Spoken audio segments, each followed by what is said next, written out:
across a set of problems we had to solve, we had to pick a leader, but not just a leader that understood technology, one that would roll up their sleeves and collaborate with what I would consider a young company that we are. When I think of Bristlecone, what comes to mind for me is just a great partner. We've had a relationship with Bristlecone for nearly a decade. We have common customers.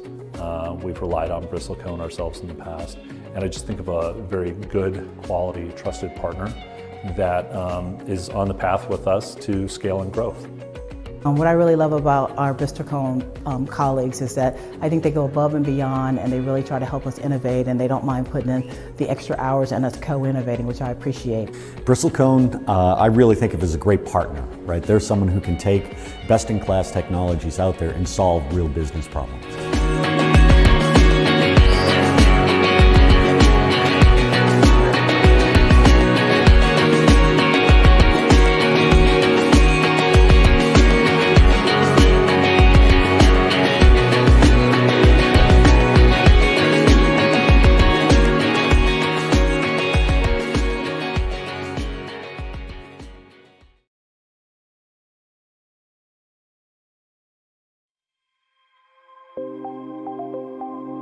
Is magic real?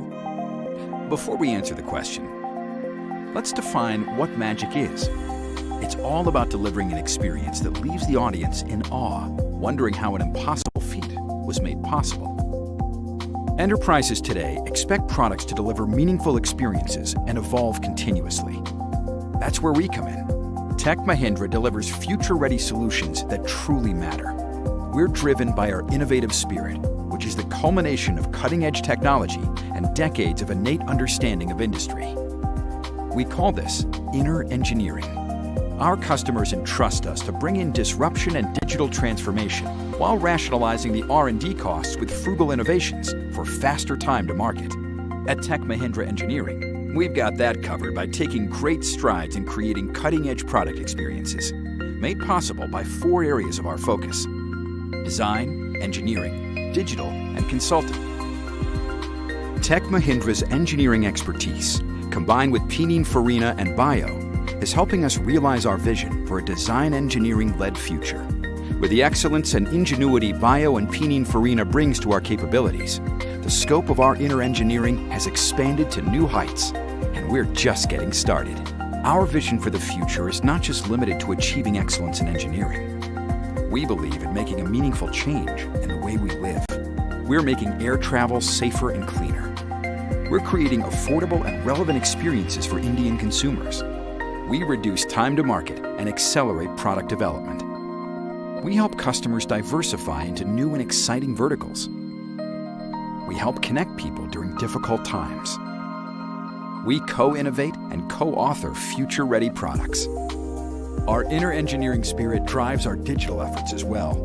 Our feedback engineering efforts help our customers create better intuitive experiences. Our path-breaking aircraft health monitoring system for one of the top aircraft manufacturers generates terabytes of aviation data, making air travel safer and more reliable. We're also creating a future around customer experiences through digital journeys, enabled by AI, ML, 5G, and blockchain. And that's not all. Through our frugal engineering and consulting efforts, we managed to save over $2 billion for our customers through our value engineering approach. Let's now come back to our first question. Is magic real? Magic, for us at Tech Mahindra Engineering, is creating an experience that was once thought inconceivable by channeling our inner passion and creating a unique experience that takes everyone's breath away. So yes, we believe in magic and the power of our inner engineering beliefs. Well, look around. You're in the midst of magicians who are defining the future of engineering today.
Good evening, everyone, and welcome to day 2, track 2 of the 13th edition of Zinnov Confluence 2020.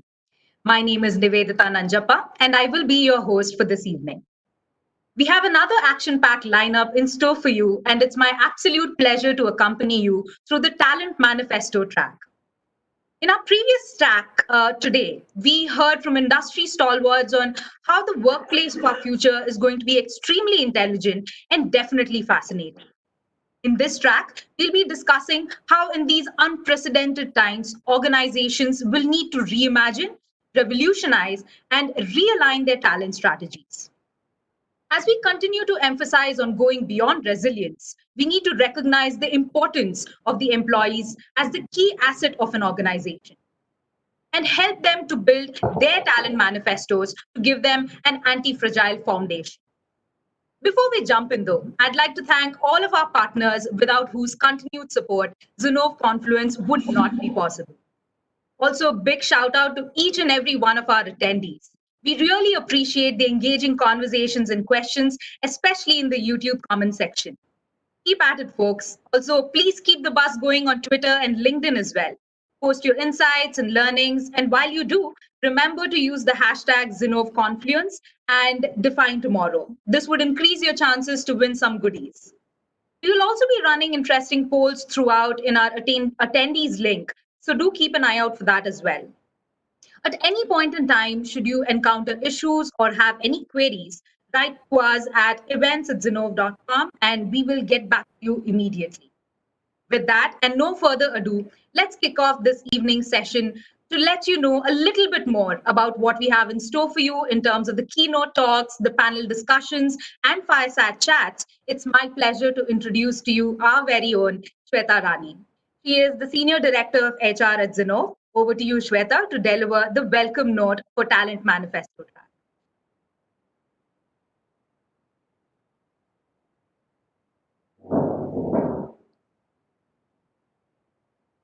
Hello and a very warm welcome to all of you. Thank you for joining this edition of Zinnov Confluence. I would like, by starting this phrase, sailing in the same boat. Well, I think all of you will confidently agree with me that if not sailing in the same boat, we are definitely sailing in the same storm. And at the center of this storm is our people.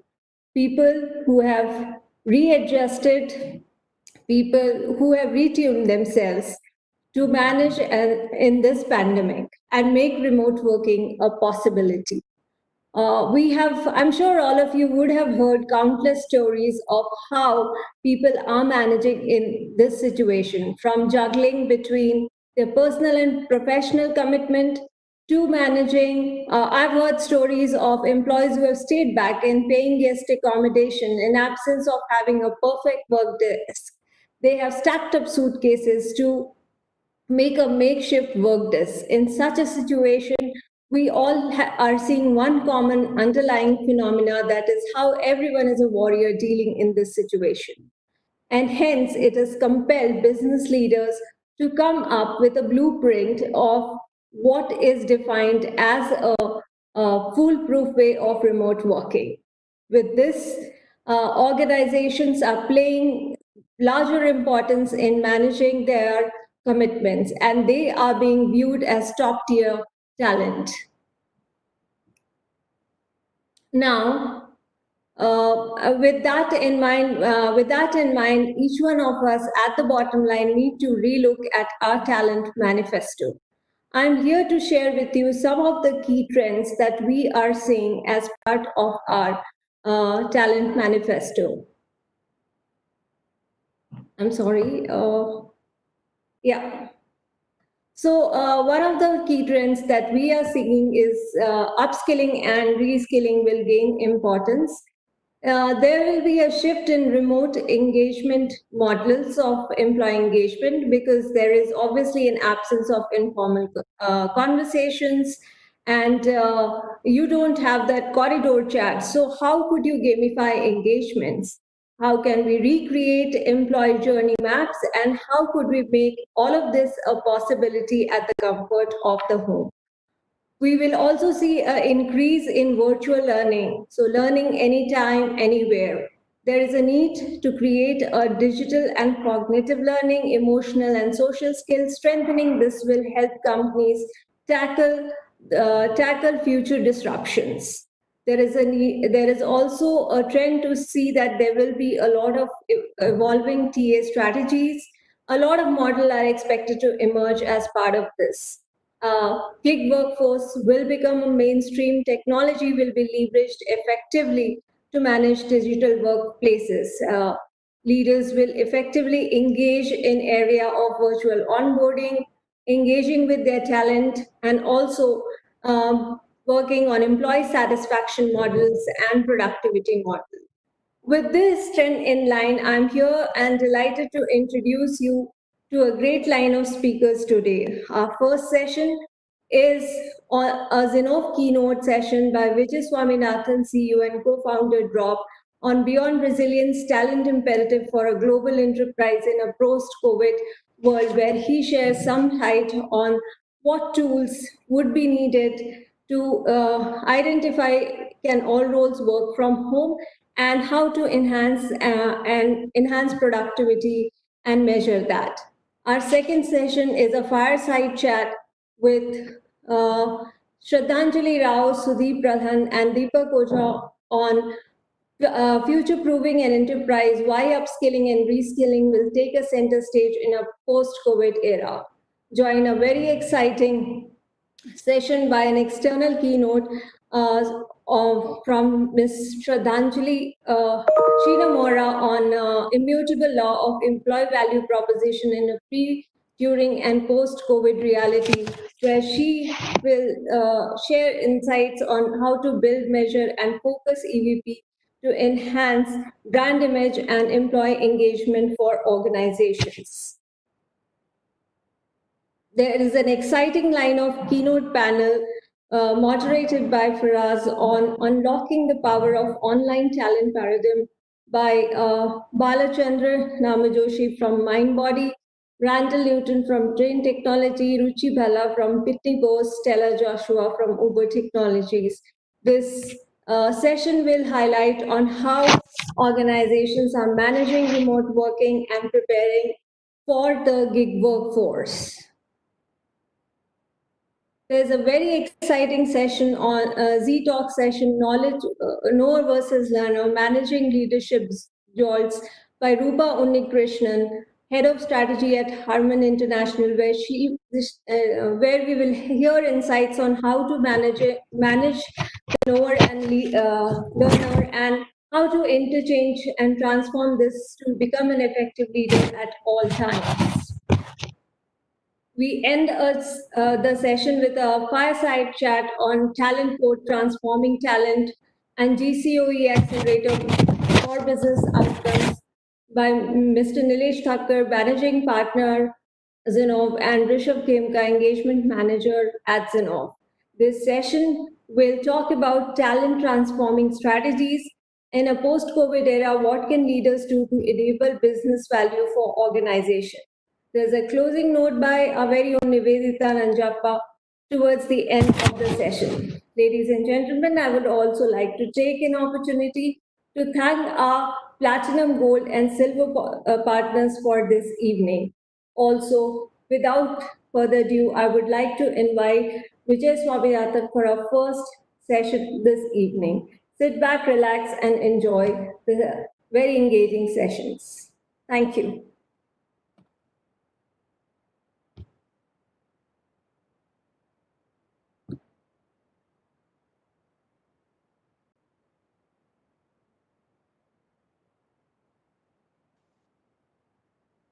Hello, everyone.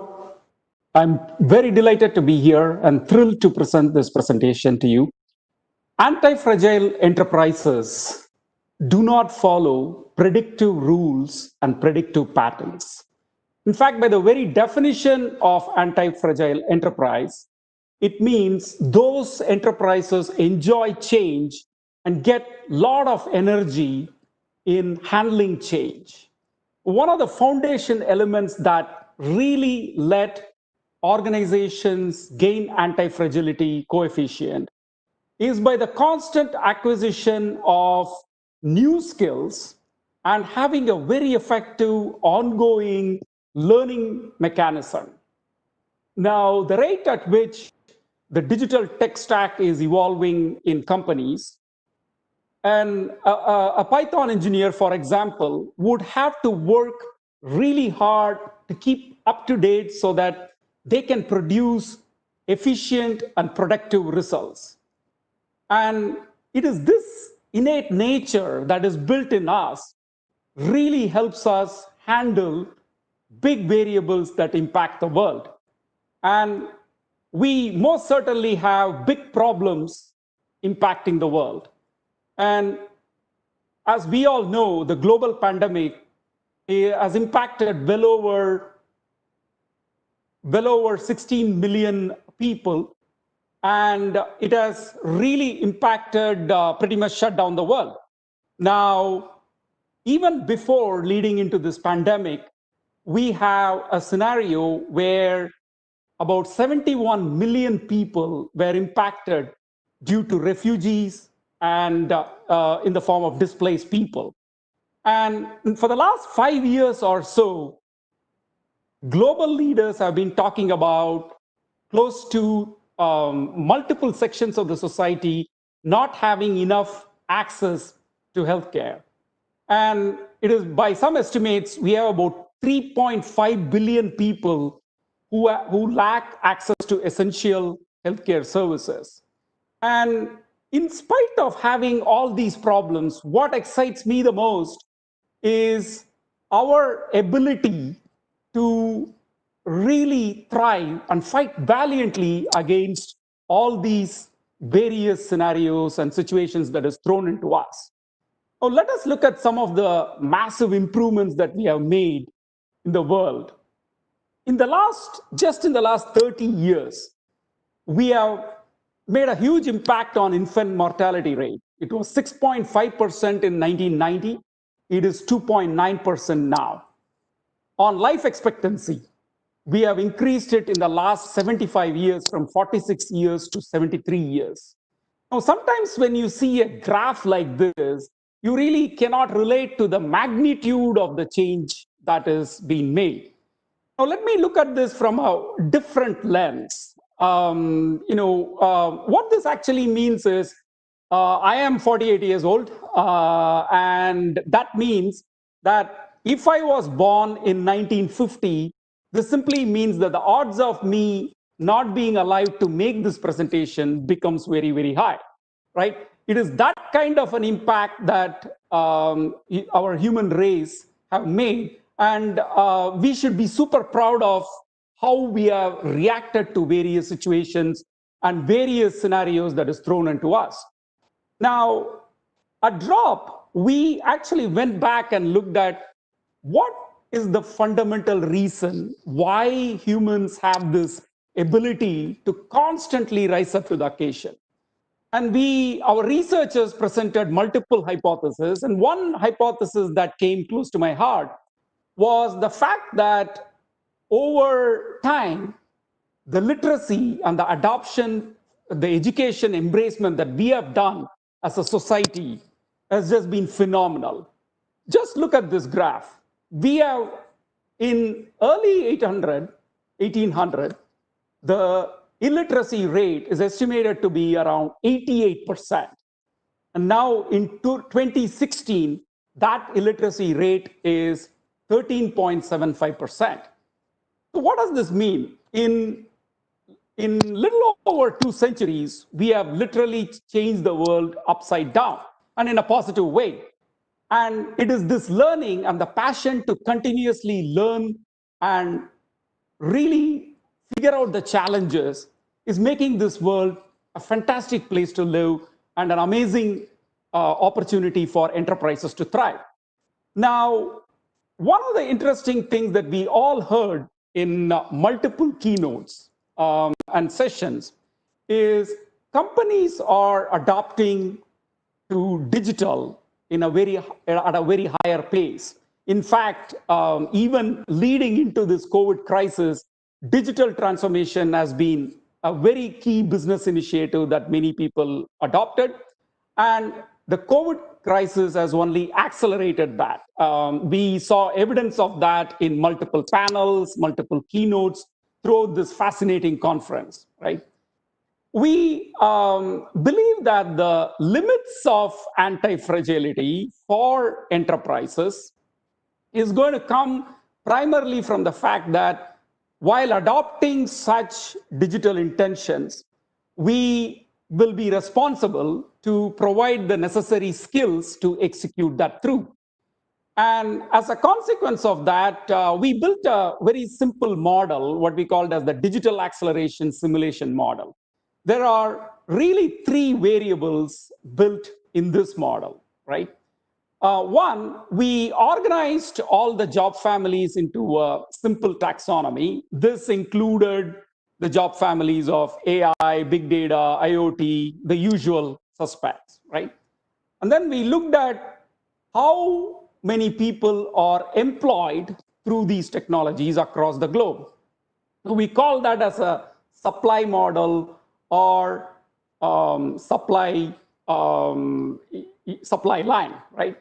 The second component, we then looked at university supply and used a very small part of the relevant university supply. And one clarification I would like to make is, how do you really map? We mapped a portion of the university supply to come into our supply line.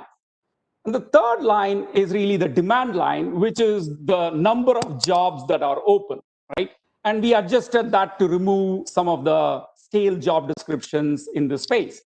Now, the model gave us a fascinating look.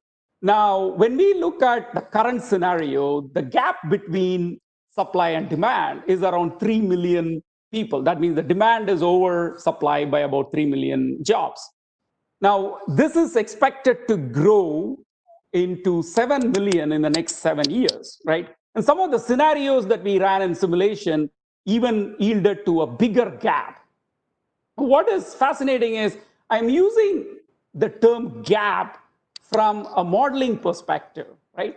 But you could actually flip that and say that is really the opportunity in front of our leaders, right? That means if we get the reskilling aspects and the learning aspects, or the learning of the precision technical learning and other relevant components very, very right, then we have a great opportunity as leaders in this space to bring in another 7 million lives into the digital transformation bandwagon, right? And that, to me, is the thirst, the big, great hunger quenching point that we talked about in some of the keynotes yesterday. And that is very, very satisfying and inspiring for me to really continue this journey in the areas of the talent space. Now, what happens in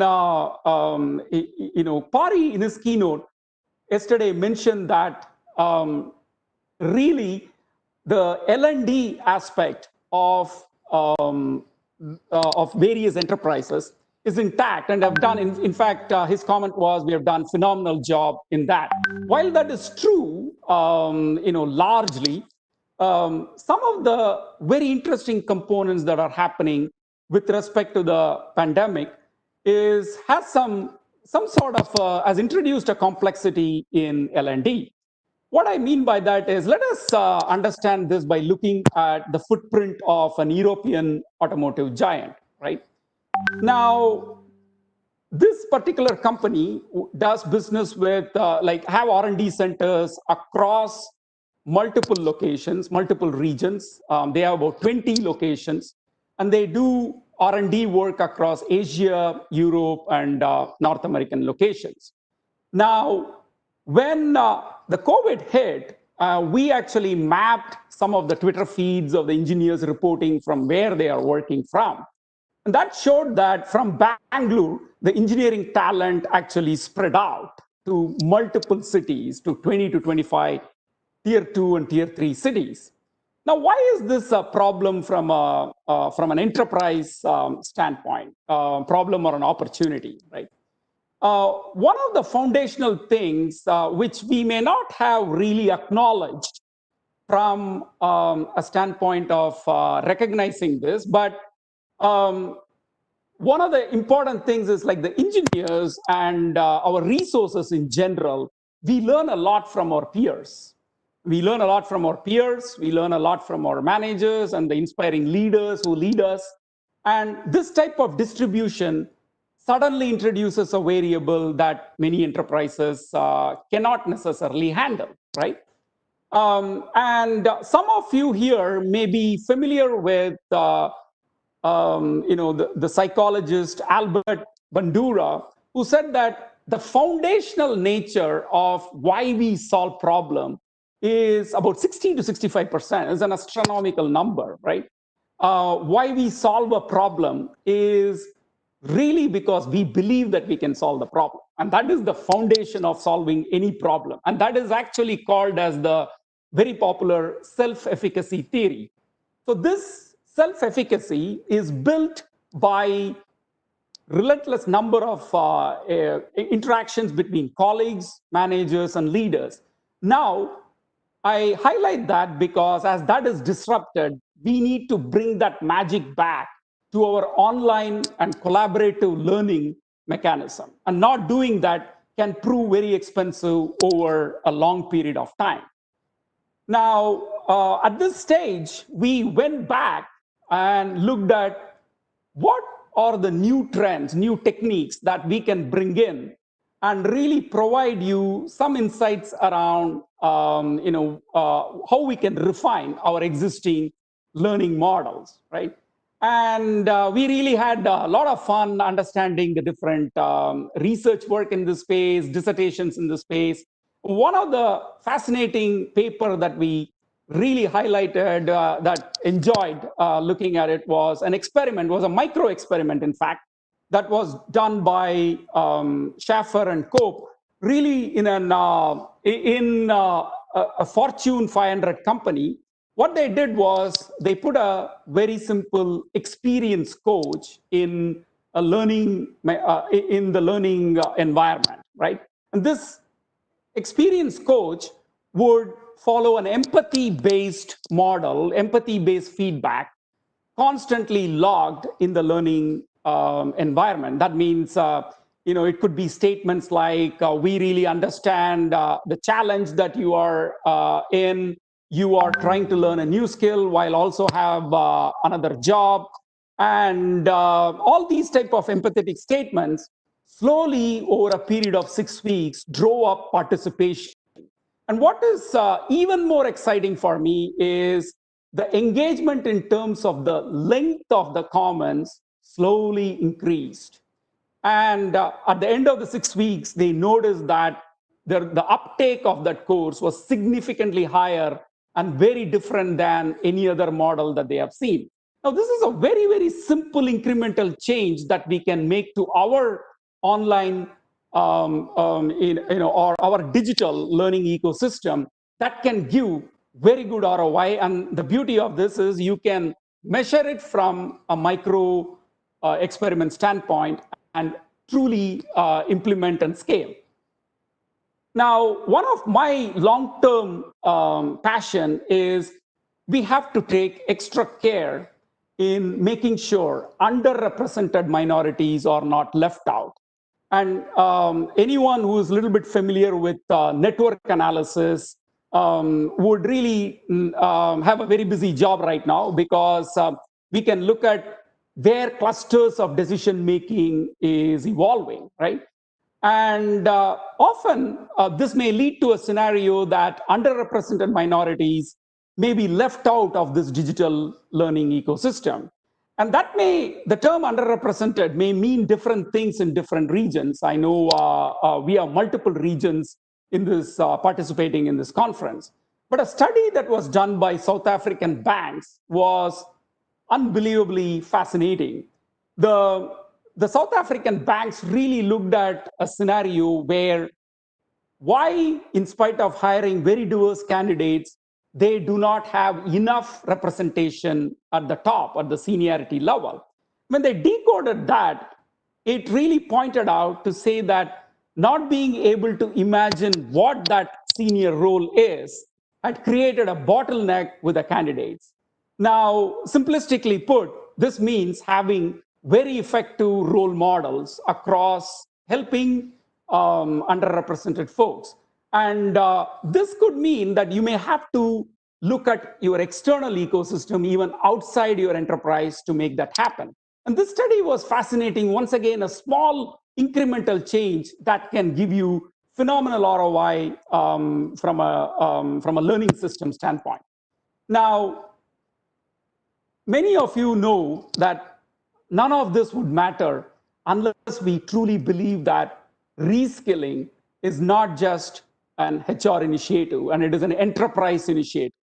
We truly need to bring in all the leaders together, SMEs together, and really develop a blueprint from a standpoint of documenting critical skills and understanding peers' digital intentions, and also start thinking about the disrupted roles in the enterprise.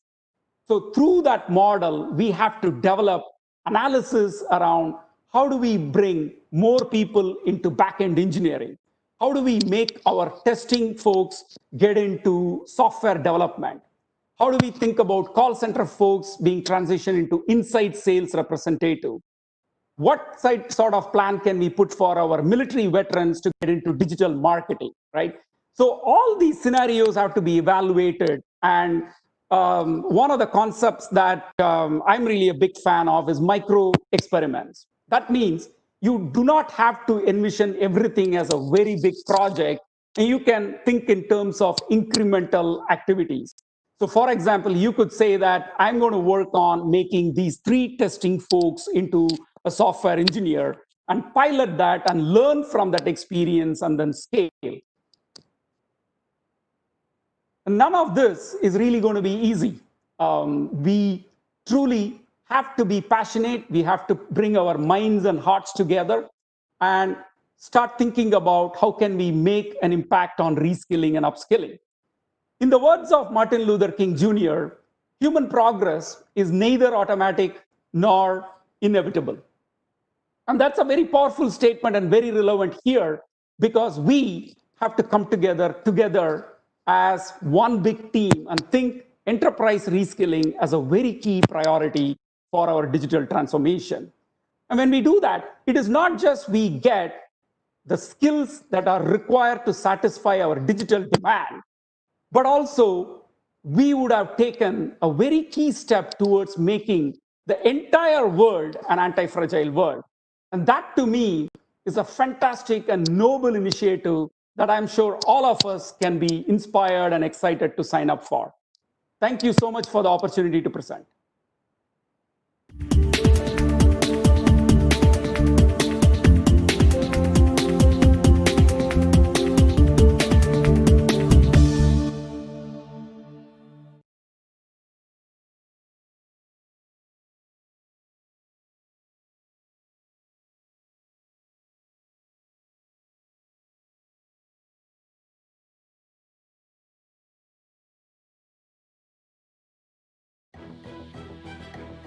On April 1st, 2020, Altran joined Capgemini to create the world leader in intelligent industry, delivering digital transformation for the largest industrial and technology players.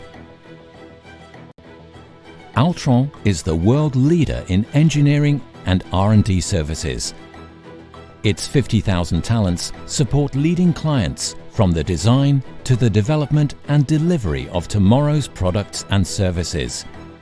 In the telecom sector, 10,000 of Altran's engineers support their clients, in particular with R&D networks.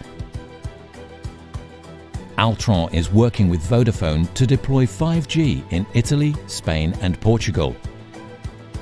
In aerospace and defense, Altran has created a complete interactive replica of an aeronautics plant. It can be fully operated and controlled in virtual reality. 9,000 specialists are redesigning the automotive industry, ready for the decades to come. This autonomous electric shuttle was designed for fast connections in airports or smart cities and prototyped in the Netherlands and one of Altran's expertise centers. For autonomous and connected cars, Capgemini already manages the digital systems to process the data required by an autonomous vehicle. With Altran, Capgemini will now fully cover both the digital and the industrial technologies. Other cutting-edge sectors, such as energy and life sciences, will also benefit from this expertise. This acquisition creates a group with nearly 270,000 employees in around 50 countries. The group's combined 2019 revenues amounted to 17.3 billion euros, pioneering intelligent industry together to harness the full power of new technology and data for the largest industrial and technology players.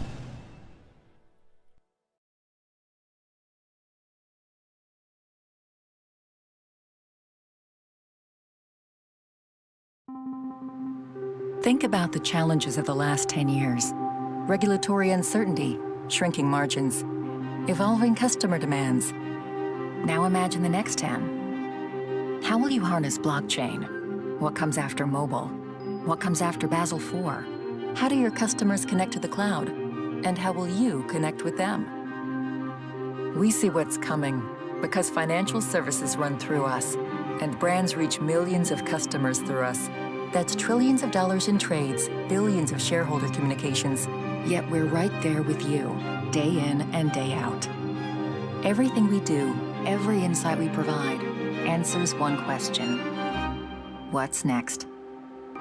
So you're ready to move now and a year from now. Ready with scalable tech, ops, and multi-channel comms. Ready to reach clients at the right time and place. Ready with data that puts your business into view. Broadridge, ready for next.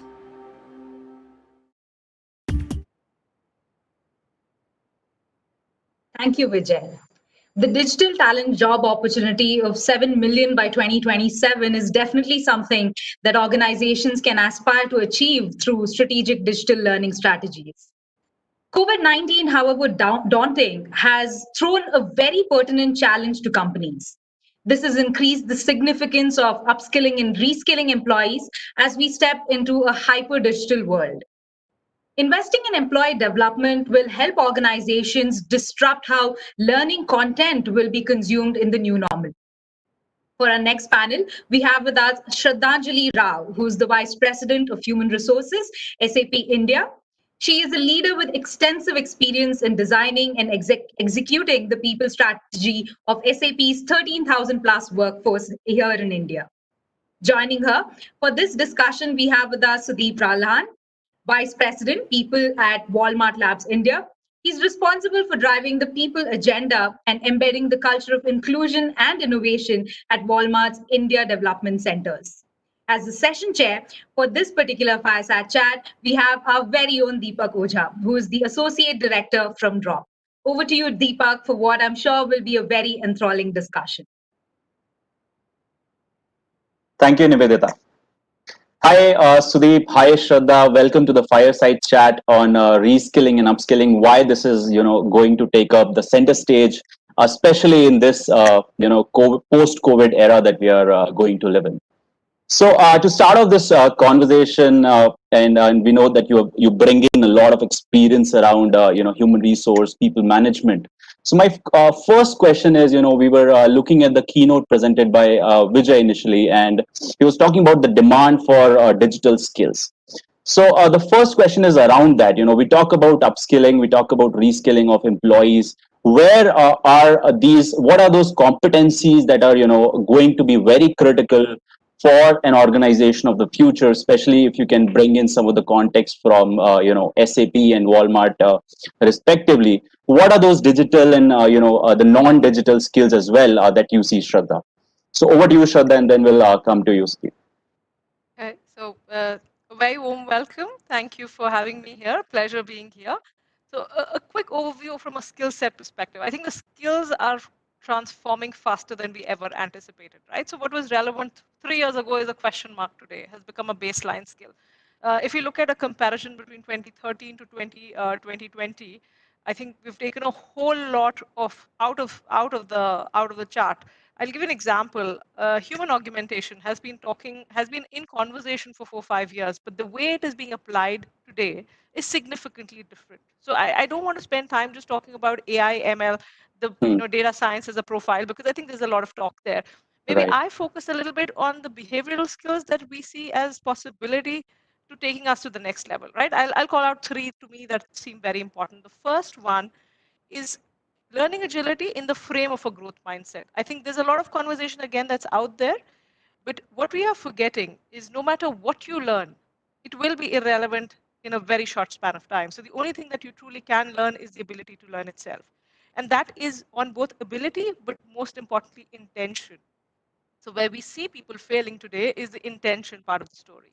And how do you build that into a culture? So it's not a 1 hour block that you have on every Wednesday or a Friday for learning. How do you do it every day? How do you look at for learning in every experience that you're having, right? The second one is transdisciplinarity. I think that as a concept is going to take us to a completely different level. Uh, in the older T model that we have always spoken about, there will be one area of expertise. But now the baseline is that you know a lot more disciplines and you can actually cruise through them to make better sense. So today, a customer does not want a solution to their problem. They want a holistic overview and not just a band-aid for today, but probably a path forward for their business. So the concept of moving from career ladders to career lattices is something that's going to come alive a lot more. And the third one that I think I want to call out from a behavioral element is social intelligence. I think machines will do a lot of stuff for us, and I'm excited about that. To be honest, there's a lot of manual stuff that we can get away from our lives. We're living with Alexas, we're living with Amazon, which is making our life easier, which I'm very happy about as an end consumer. What is it that the machines are missing? The machines are missing the ability to connect the dots in a non-linear fashion or a non-automated fashion. They need to understand, and humans represent that feelings. Humans represent empathy. They understand the underlying causes. What machines will remove from our life is the operational task. So if you have to pull ourselves up, where can you add value? What can you bring in terms of social intelligence for societal value? I think those are the 3 dimensions I would say people need to start thinking about. Thank you, Shraddha, for bringing in those aspects. Sudeep, can you add your inputs as well? Shraddha talked about those behavioral aspects. Over to you, Sudeep. Hey, thanks. Great to be here. And I think the topic is certainly super relevant right now. We've all been talking about, as Shraddha said, about the constant change in the world.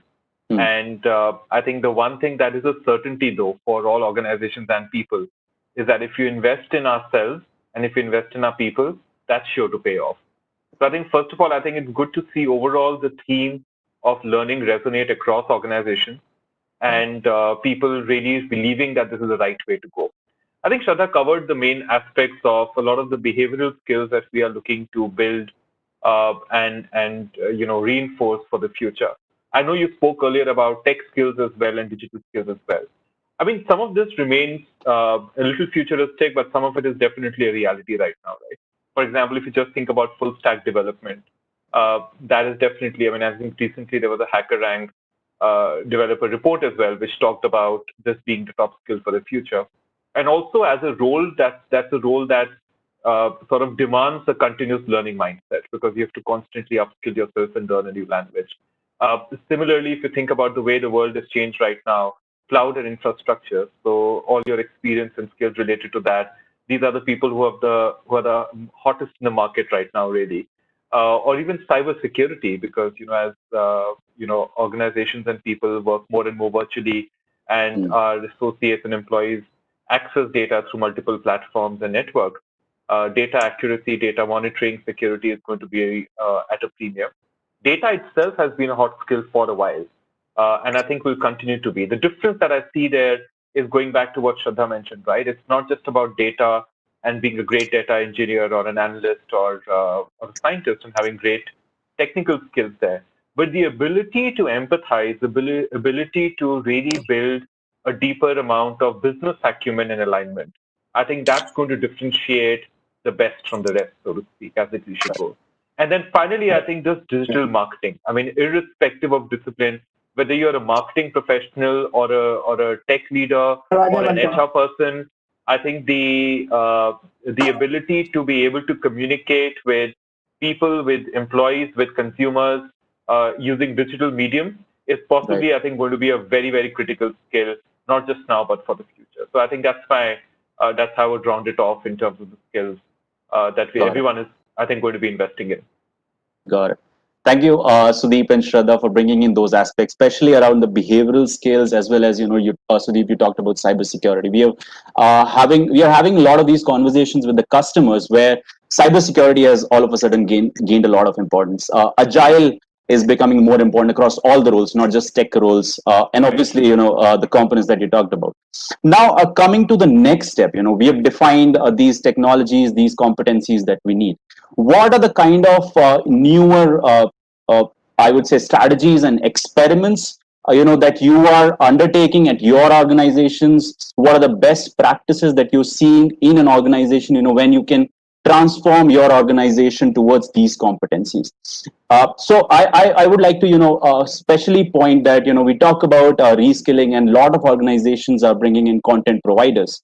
But we see a lot of, the lower signups in those content providers. So what are those newer best practices that you are following and that you have seen in the industry? If you can shed some light on your thoughts and your thoughts on those aspects as well. Like me to go first? Yeah, Shraddha, thank you. All right, okay. I think, like you said it, I think we used to believe we knew the content, and both Sudeep and I represent product organization, very proud product organization that contents with us.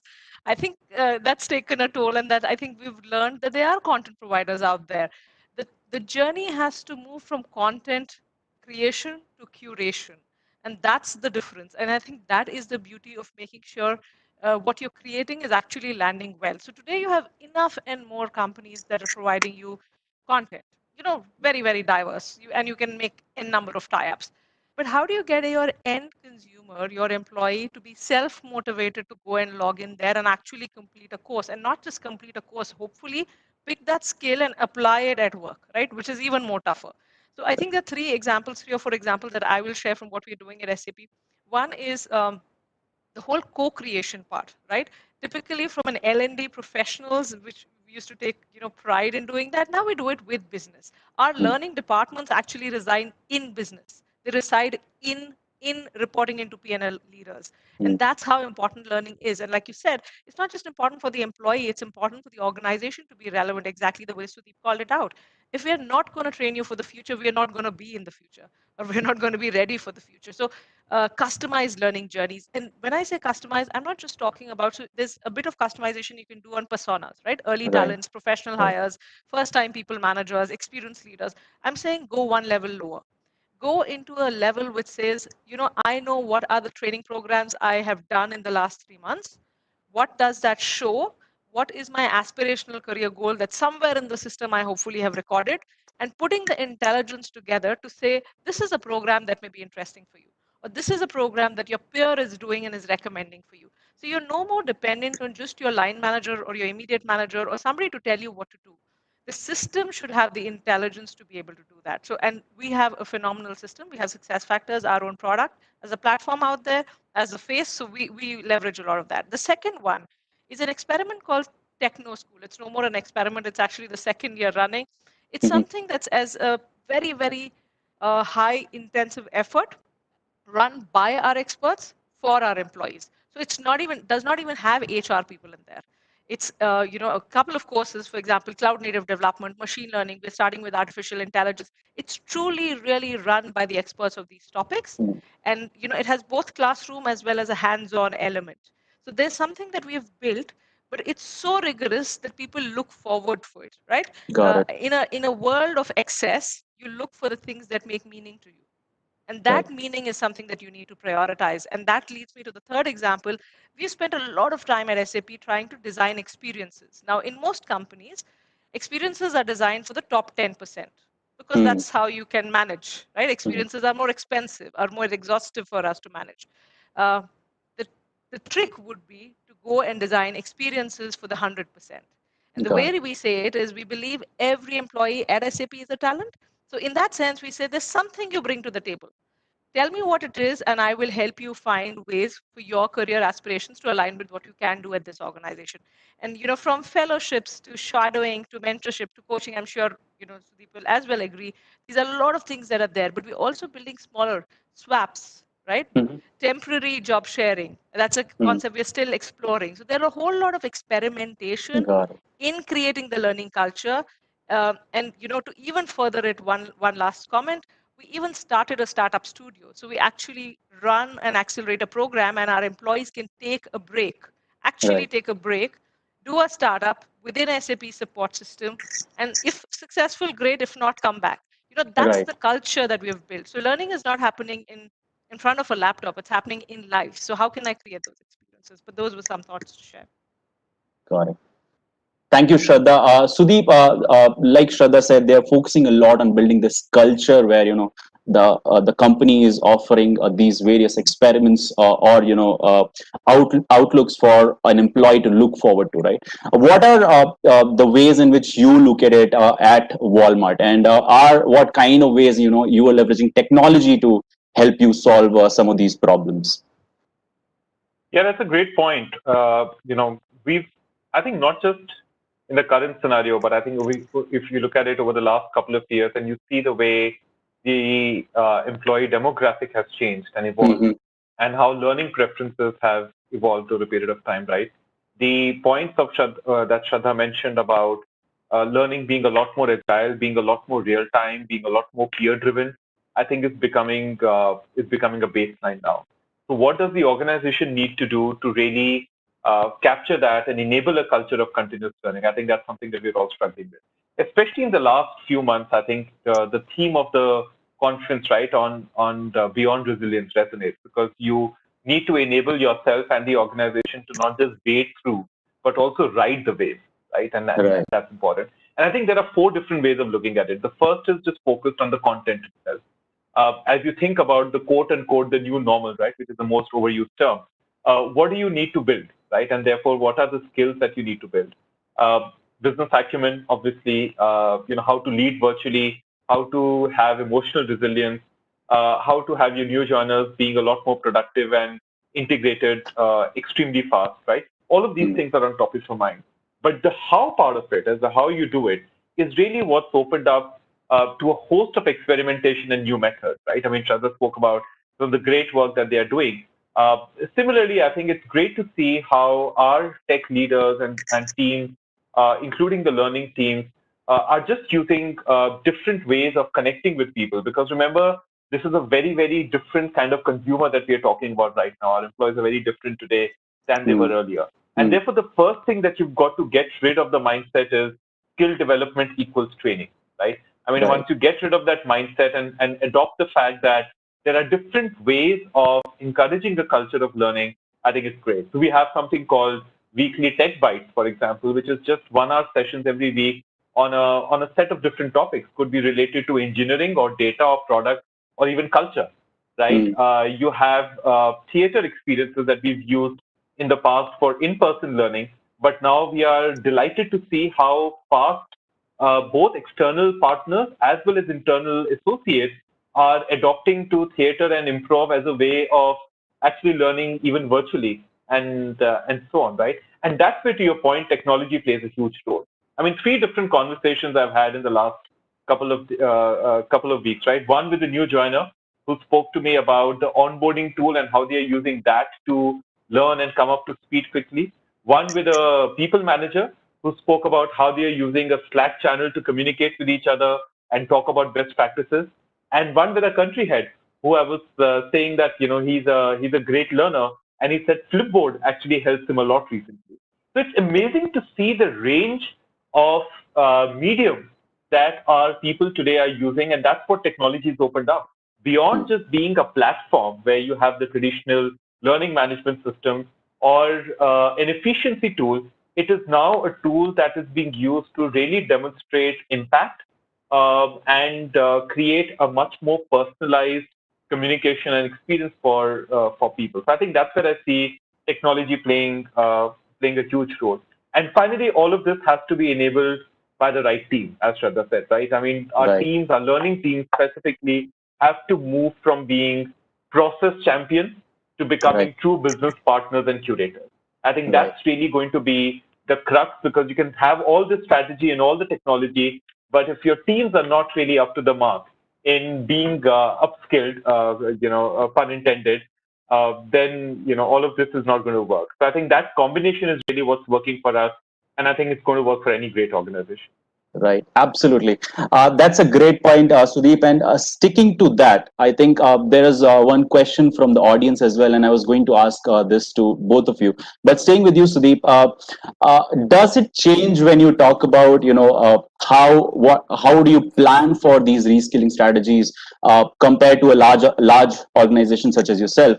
How does this change for a small organization, which is, working at a scale of hundreds of 500 employees? So do you see what kind of ways you are seeing in these kind of companies in order to reduce this skill gap? I think the key really lies in listening and conversation, to be honest. And the way an organization that is 100,000 strong will do it very differently from the way a 10K organization will do it, versus very differently from, say, an organization that is 5 or 1,000 people. But the key is really listening and conversation. And that's why I've emphasized, I think I've used the word business acumen 3 times in the last 15 minutes. I think the ability to listen to the business and figure out what's really happening there, right? And there's one of my ex-bosses used to say, learn the business of your business, right? So if you really get that right, I think the mechanism through which you do it, whether you do it through focus group and one-on-one, whether you have like a really elaborate survey to kind of capture the need, is actually immaterial. The key really is listening and conversations. I think that really helps you align and, like you said, create a reskilling strategy that is truly in line with what your business needs. Got it. And before we, there's so many more questions, but before we go out, Shraddha, coming back to you, there's a question, one more question from the audience is that, we talked about the technical skills, how you can work on that. Many of the companies are focusing on that. We also talked about the behavioral and soft skills like agile and other things. What are some of the things that you are doing in order to bridge the leadership gap, right? There's a leadership gap question that has come out from the audience. So what are the newer strategies or various experiments you are exploring or you have seen work when you're talking about the leadership skills in your workforce? Okay. I think I couldn't agree more that you will not succeed as an organization if your first, you're as an employee, my experience with my first line manager isn't great. Right? That's why my first line manager, so typically what happens, everybody is sold out, as Sudeep says, on the workforce planning. Everybody has an idea of what we need to do from a future, so from a top leadership point of view. But as you percolate it down the organization, is it understood exactly the same? And is their passion for that drive still the same? In most cases, that is a challenge, right? It doesn't matter the size of the organization. That's why the leadership part of it is really, really important. A couple of things that we have done. And we really needed to imagine what did we want the leadership to look like, given if our future is this way, right? If future of work is going to look like this, how should our managers behave? And there are certain fundamental principles you have to shift. And let's be very honest, behavior change is the most difficult of all. Technical stuff we all learn, we all get a great certificate about it. But if you have to change a behavior that has been inherent at to your personality for 20 years, that's difficult to do. So we actually took time out specifically for our manager community. We have a very extensive manager community in India, over 700 of them, first line managers, and we have not just connects, we have platforms for exchange, we have platforms for peer networking, peer sharing, peer coaching. So we've created multiple of that, but on a basis of a content which we very clearly call out what expectations we have as of leaders, right? What are we holding our leaders accountable for? So we've called that out as an organization as 3 primary, expectations. For example, multiplier. We expect the leader to be a multiplier. We expect them to unlock potential of people. And that's something we want as a base requirement. So if that's the behavior I want out of you, I've even called out what specifically I want you to do. And I'll give you a small example of what worked for us. We did this experiment. So we know that it takes 21 days to form a habit, as they say. We tried it out. And for 21 days straight, we sent out a micro behavior or micro action to the manager community. And it started with something as small as getting something for the team, like sharing a meal with the team, right? No, nothing fancy. It was, you can go out now, and these days you can't go anywhere. But it's about how you bring the team together. Two, going back and saying, when you're giving feedback, look at somebody whom you've given a stronger negative feedback in the last 3 weeks, and have you actually made an effort to recognize what that person is doing towards that and appreciating that. So something as diverse where we wanted them to do that, right? I think Sudeep spoke about inclusion, very, very important.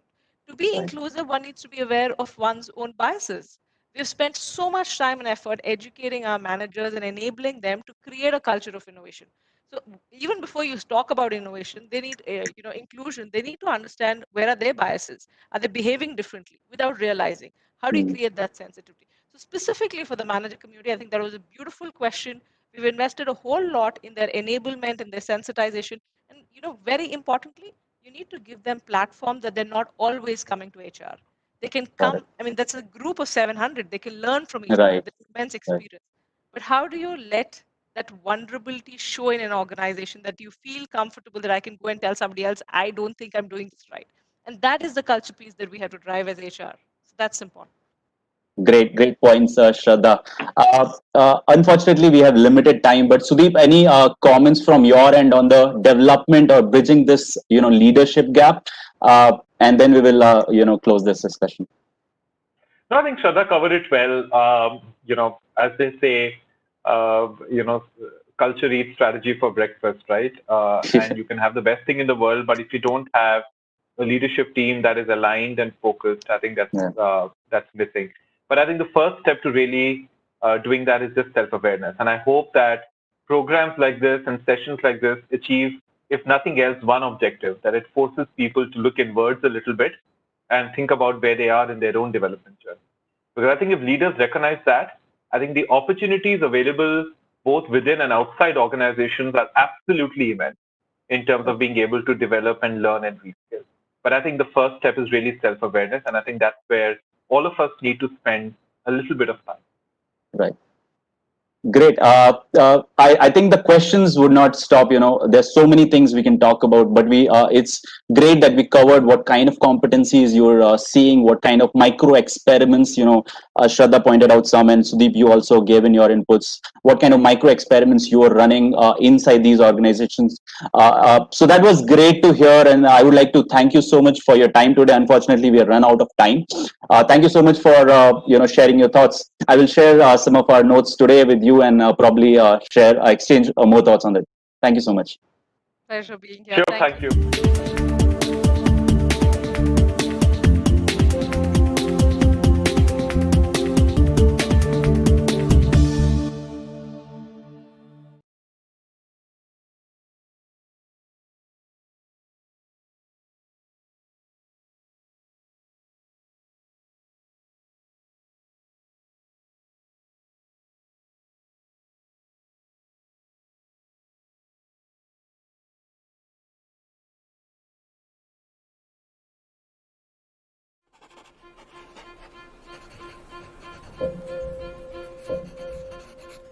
It begins with passion.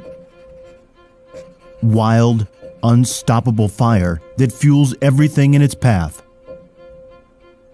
But passion is just the beginning. The picking up of the chisel. It needs commitment. A commitment to persevere, no matter the obstacle. That stroke of brilliance, pure, raw genius that was once labeled crazy. Catalyzed by collaboration. The ability to take the best from everyone and together create magic. Fascinating shades unfold.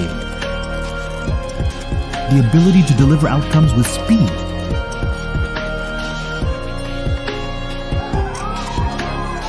To derive simplicity out of complexity. In building a sustainable world,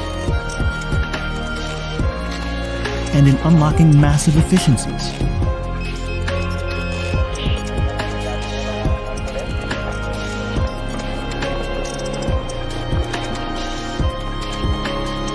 All of this while delivering clockwork precision.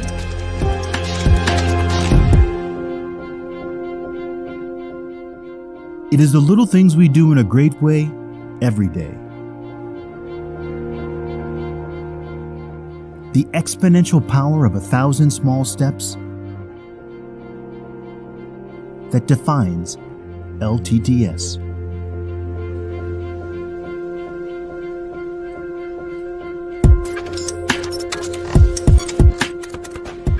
Here's to a start of new possibilities. Here's to engineering the change.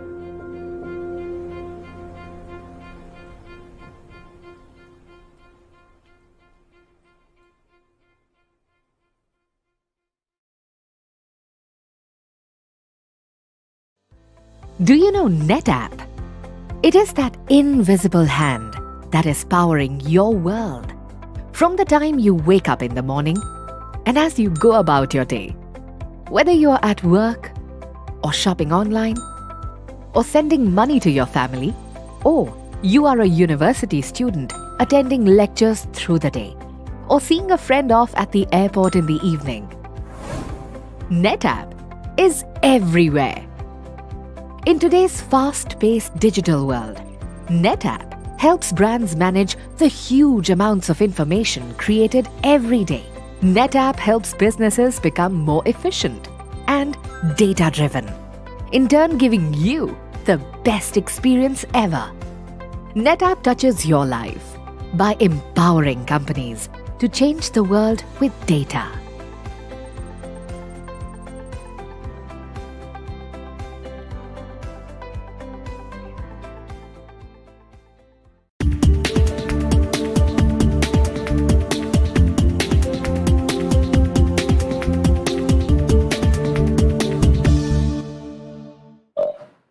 Sheenam, just be on mute once Nivedita finishes.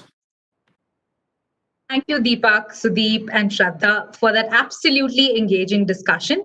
This is definitely about time that we move from a career ladder to a career lattice approach and start creating immersive learning experiences for our employees. Employee value proposition is critical to attracting, retaining, and engaging talent. But to do so during a pandemic while juggling to keep overall employee morale high is a tough spot to be in. What are some of the measures that can be taken to make employees feel heard and seen? To delve deeper into this and more, we have with us Sheenam Ohri, the Vice President of Data and Mobility Engineering at Dell Technologies. With more than 25 years of experience in various aspects of global delivery, product management, testing, leadership roles, I'm sure that we will have a lot to take away from her keynote now. Over to you, Sheenam.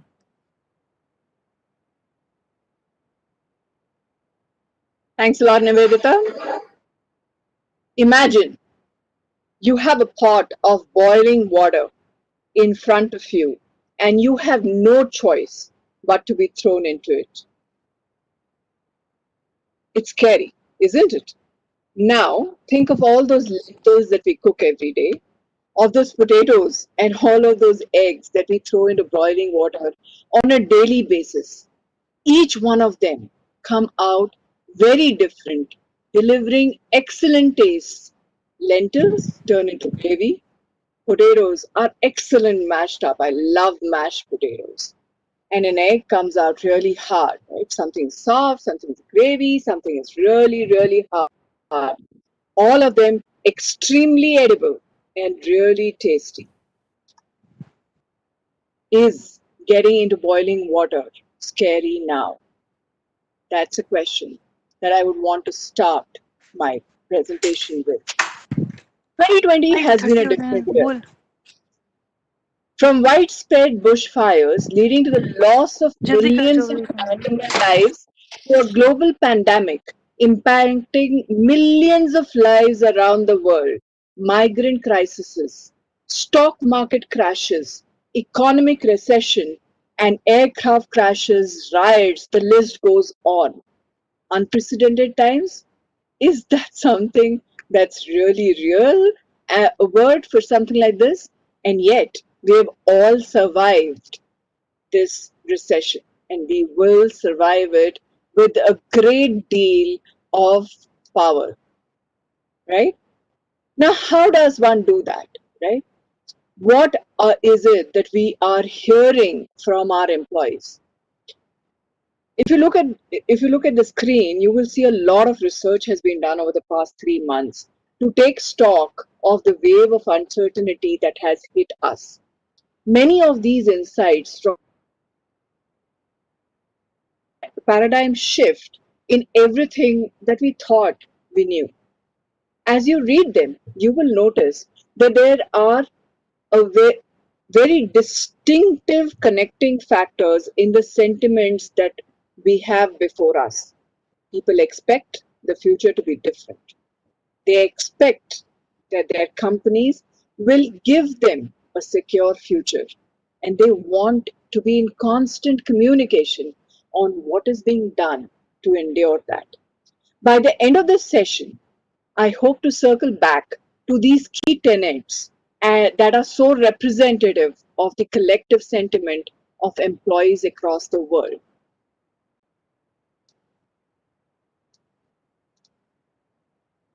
The first thing that I would want to talk about is, are we ready to listen? Are we ready to ask more questions? Are we really listening to our employees? Are we understanding their sentiments and then beginning to act around it? Are we ready to do that in an iterative basis continuously? I think it's important for us in the current situation more than ever to continue to do what is the right thing, to continue to influence leadership styles, to continue to build on culture. Shraddha in the previous session talked about culture, and I think there's nothing more important than really building the right culture, specifically at this particular time. In our global annual survey, which we call as Dell, and where we collect feedback from our employees, we have received this year significant amount of feedback from our employees. Strangely, and we were surprised because of that, the amount of people who responded to that survey this year superseded all the previous years. And what gave us immense amount of happiness is that our Dell scores, where the key measure is the employee ENPS, was really the highest amongst all the previous years that we have measured it. Yet they gave us feedback, and we have to listen to what they said, right? So we have to engage them. We have to have our leadership team engaged. We have to figure out what is the next steps as far as action is taken. ENPS, a key measure of success, a key measure of team member satisfaction and engagement, I think is a big tool for us to leverage during these times to hear back from our employees as to what they are actually telling us. The second piece of advice that I would have, and that's something that's working really, really well for us at Dell, is communicate. Communicate to the point of over communication. Connect with your employees in different ways. Connect with them in formal one-on-ones, connect with them in fun events, connect with them in doing different kinds of things virtually, because that's something that today is very important. Every employee, you and I together, are afraid of what's going to happen. We don't know. The degree of uncertainty, the degree of not being in a predictable scenario disturbs a human being. And therefore, when you want to get out of the noise and actually get the employees to start focusing on productive behavior, communication becomes your strongest tool ever. We have leveraged technology and really made connection to our employees possible. Whether it's all hands, it's emails, it's video blogs, it's fun events, it's just doing some kind of communication over a collaboration channel leverage technology, do different things. One of the things that I can tell you that I do in every staff is actually start my staff with a game. When you're meeting face to face, there is a different kind of relationship that you're building, a very different essence that is there, a very different chemistry. It's necessary for us to build that. What does this game do? We all laugh together. We de-stress ourselves. We take the negative energies out of the system, and we bind ourselves closer to each other. Another example that I want to give you is, I don't know how many of you have heard about this, and if you're following Michael on Twitter or LinkedIn, you would have seen it. Michael actually read a storybook to all the employees' children. And you cannot even begin to understand the kind of connect that had with all the children. When children send him their own drawings and cards and stuff like that, I'm sure Michael enjoyed it the most, but I think that kind of connect really helped all of us. Moving on, I think it's important to start focusing on the talent, because again, I'm going to take it back to my old friend Shraddha. Talent is really the base of everything that we do. At Dell, our people philosophy was already very strong. We were really leveraging the entire spectrum of employee engagement, of talent management, of ensuring that we had the right policies, right? But it was still very important for us to figure out why we need to do what we are doing. Does it need any kind of change? Does some things need overemphasis or not? So one of the few things that we did was we figured out what are our current policies, right? Do any of them need changes, right? So we went back to our policy drawing board and said, okay, these 4 things can possibly be bettered to ensure that our employees who are now working remote are far more productive, happier in an environment that is relatively lesser stress or less stress-free. The second thing that we did was we leveraged our employee resource groups. Employee resource groups is a beautiful platform for our employees to get together, and they are connected at the same core. So if you're talking about somebody in a family balance ERG versus a true ability ERG, where you're connected because you have the same value system. So we got our ERGs working at a supersonic high speed. The third thing that we did was really focus on employee well-being. We already had a very strong well-being program, but really bringing that out and focusing on it, gamifying well-being, right? Ensuring that you're doing health-a-thons, you're doing step-thons, you're doing different kinds of things where, even just breathing exercises, and you're doing competitions around breathing exercises. We got the entire thing around employee health and well-being into the focus, and really helped employees start to discover ways that if they are in stress or if their family members are in stress, how can we at Dell help them, and what is it that they can leverage? The fourth bit of this exercise was taking learning virtual, right? We already had virtual sessions, we had classroom sessions with different kinds of learning. But in a scenario where you can't get together and physical workshops cannot happen, what do? We have some very good leadership programs that focused a lot on getting together, on actually being together in a remote environment, high degree of physical activity, high degree of togetherness. How does one change and adapt those courses and those workshops and those year-long programs to become virtual and not lose their meaning? That is something that we have very successfully adapted to. The last part is how and when to get back to site. You're already working, you're doing an awesome job. At some point of time, we want to bring our teams back to site.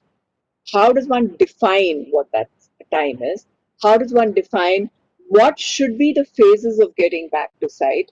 Who gets back first, second, third, fourth, and the courses, right? Really starting from today and working towards what the future will look like. So that was really on a people side as to what we would want to do with our people. We've all gone virtual, right? We know that. Our customers don't want to see us physically in their offices. I don't know whether how many customers, except the banking customers, are really at a site, banking and manufacturing customers. So if our customers don't want to see us at site, how do you enable virtual environments and actually meet them virtually? What we have seen is that the current situation has actually turned into an advantage. I have done at least 7 EBCs in the last 4 months with customers in Japan and across APJC. How? Without traveling. It's because technology allows you to do it. If you invest in the right technology, if you invest in the right kind of networks, and if you invest more specifically on the right kind of security, all of that is possible.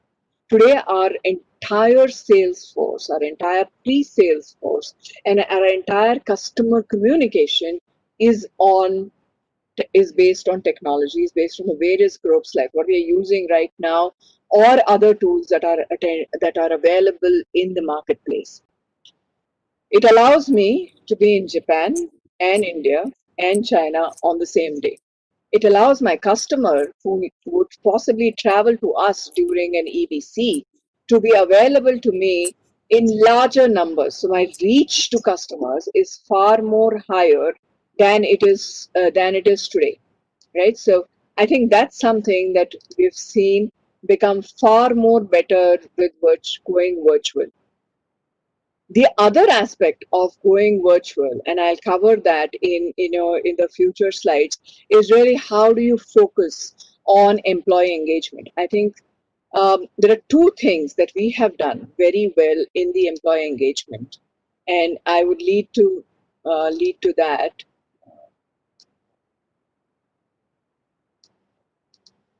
Yeah. Sorry, my slides didn't move a little bit as fast as I would want them to be. One of the key tenets of our employee engagement policy is really giving back to the society. We have significant amount of goals that are attached to a leadership level and at a middle management level that are linked to giving back to the society. We redefined our moonshot goals for 2030 last year, and one of them was that we would go out and transform 1 billion lives, 1 billion lives by 2030.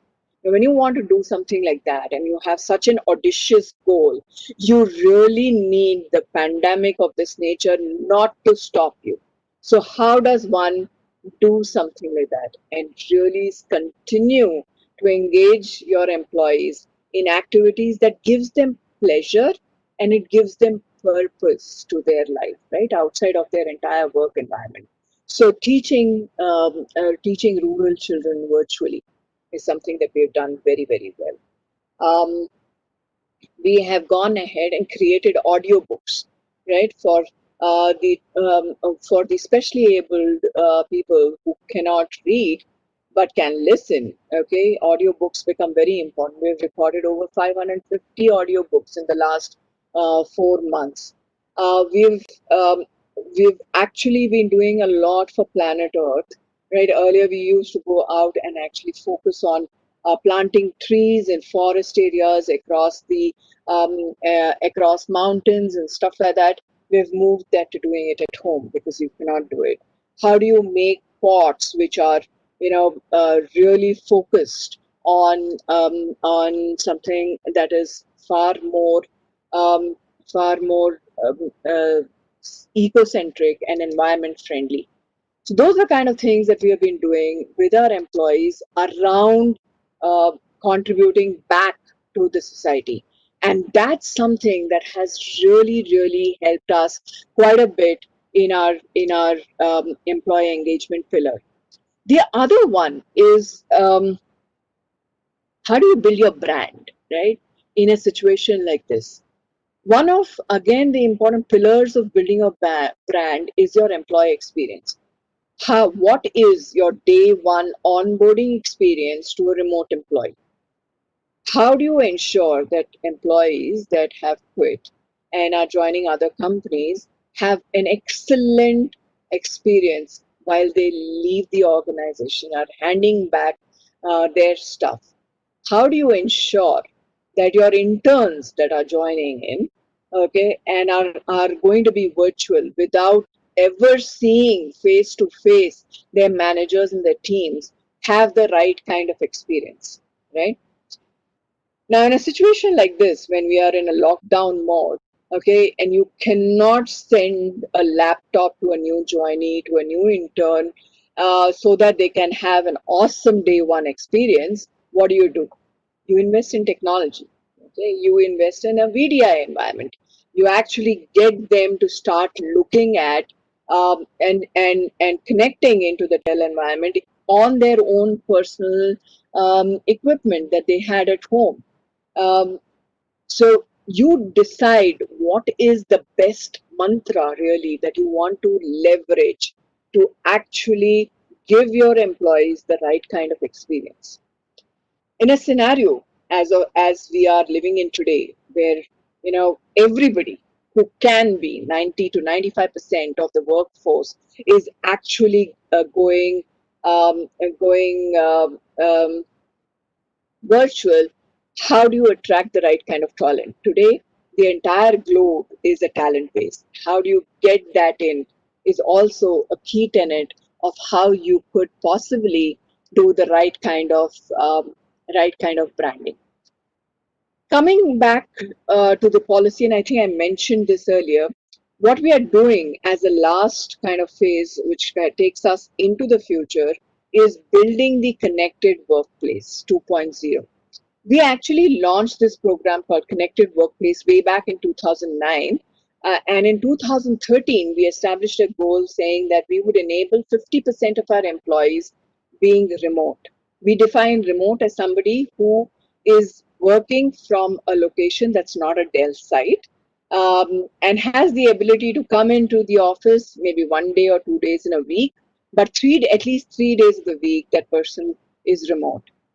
In 2013, when we established that, we had a goal of 50%. We were already 65% of our employees were working remote when the pandemic happened. So quickly converting them was easy. Now, when you have the balanced 35% of your employees that need to work remote, you need to have a better platform and a far more inclusive platform. And that's something that we are doing right now. And by this month end, which is about 4 days away, we'll actually be launching the second phase of the connected workplace. I'm hoping that in the last 20 minutes, there were enough takeaways for all of you. I would want to end the session with 3 takeaways that I would, really want you guys to think about. The first one would be listen and act. Listen and act. Do that on an iterative basis. Continue to over-communicate.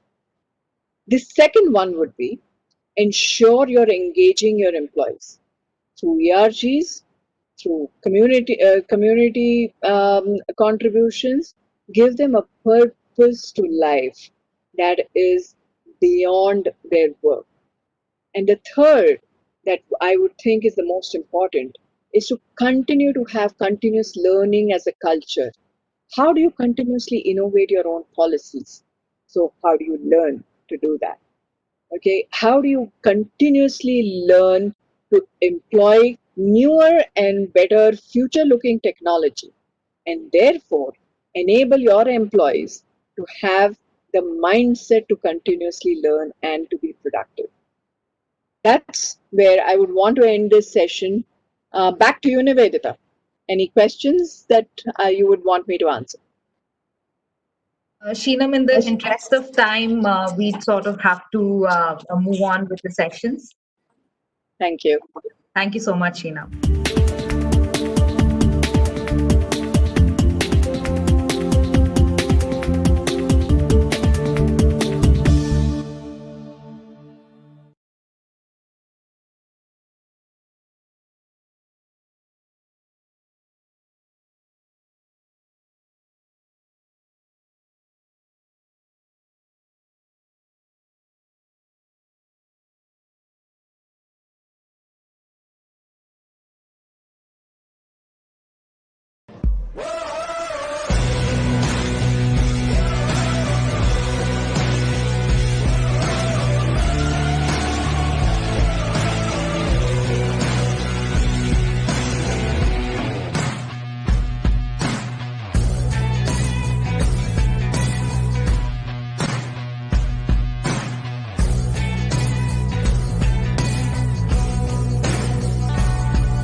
Launchpad has been very instrumental in our success to go to the device or the networking side of the business.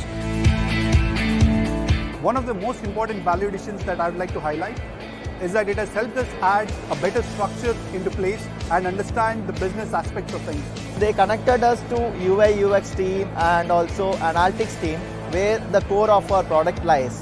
The help has been really tremendous. I think one of the interesting pieces that we felt Cisco would actually help us is how can we align a product line to what they are offering. We found Cisco team outstandingly generous in terms of giving their time, giving their expertise, giving their support. I would really recommend any aspiring startup to really apply for the Launchpad program and try and be a part of it. It's an amazing journey as well as it's a very fruitful one at the end of it.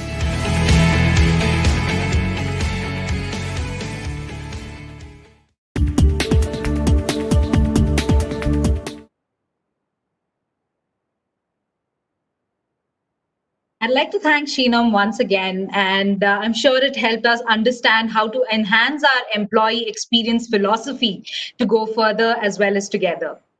The ongoing pandemic has fundamentally transformed how businesses operate, teams are built, and talent is recruited and engaged.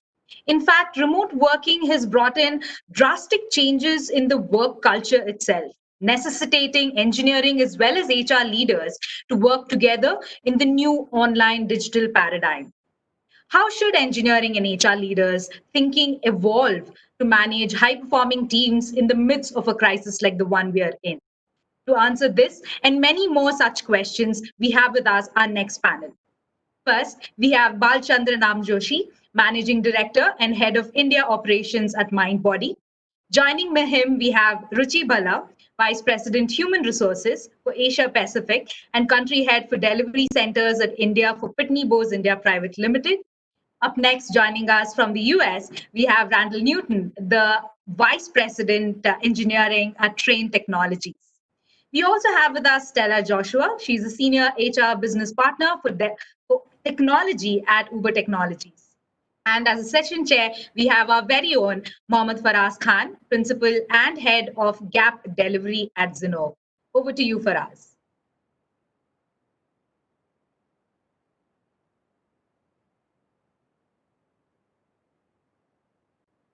Right. Good evening, good morning, good afternoon to our global audience. And thank you for joining us for this panel discussion on an ever-intriguing topic, unlocking the power of online talent paradigm. Remote working is not new, right? And we've been hearing in the earlier track as well as this track, that we've been living with it for quite some time now, several decades actually. In fact, it can be traced down to early 1970s, where NASA had a few of its employees work remotely to run experiments on telemedicine. And a little later, 1979, when IBM had 5 of its employees to work from home. And it turns out that both of these experiments were successful. Just to put that into context, right? These were tried even before the advent of internet. Some more recent stats, the number of fully remote US companies rose from 26 in 2014 to about 180 in 2019. That's about a 14-time jump. Besides, it's estimated that about 60% of the entire global workforce worked remotely at least once a week in 2019. It is, however, in 2020 that nature decided to show us a way of harnessing the real potential of remote working. Indeed, COVID-19 has brought about a renewed focus in the entire concept of remote working itself, and more interestingly, brought the gig workforce paradigm to the center stage. It's pretty much shaken us all up out of our comfort zones, and now leaves us really thinking and pondering if this was the right thing to do in the first place itself. To peel the layers around the same and to chat up a little bit more, I'm joined by an esteemed set of panelists, Ruchi, Randall, Stella, Bal. Thank you for joining me today. I'm going to start with a fundamental question, right, in terms of just the philosophy of remote working at your organization, as well as a gig workforce itself, right? What are your organizations thinking about? Randall, I'll start with you. Trane Technologies is into heating, ventilation, and cooling systems. Given this, I assume there's a fair part of your workforce that needs access to labs, testing equipment, etc. Given this, right, what has been the big shift around remote workforce pre and post COVID? Well, great. Thanks for the question, and thanks for allowing me to talk today. I manage actually 2 engineering centers in India, one in Bangalore and one in Chennai, and we do engineering and technology work, design work for our products globally. During the pandemic, of course, as everyone, we're doing as many jobs as we can remotely. Attrition is the biggest productivity killer that there is. It's even a bigger issue now since hiring and onboarding can be really difficult. So we do everything we can to work with employees. We listen to employees to find a way to make the new normal every bit as good as the old normal. Certainly there are roles like lab technicians which can't be done remotely.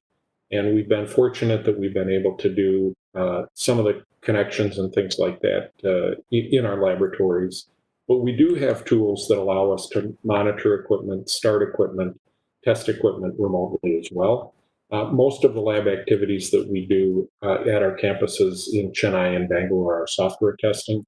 And so while it's nice to do that in the environment, we are able to do most of that remotely as well. But I think key point is that from a productivity standpoint, we really do need to continue to do all we can to retain the workforce that we have. Great. Chela, my next question is to you and larger in terms of just the philosophy, right? Uber is a global unicorn. The perception of Uber out there is you are poster child of the new age digital workplace. Can you give us a sneak peek into what it is like to be a digital age worker at Uber? Sure, Faraz. It's interesting how the pandemic has fulfilled what CIOs and CEOs were doing for the last 10 years, which is digitizing the entire workforce as well as the work economy, so to speak.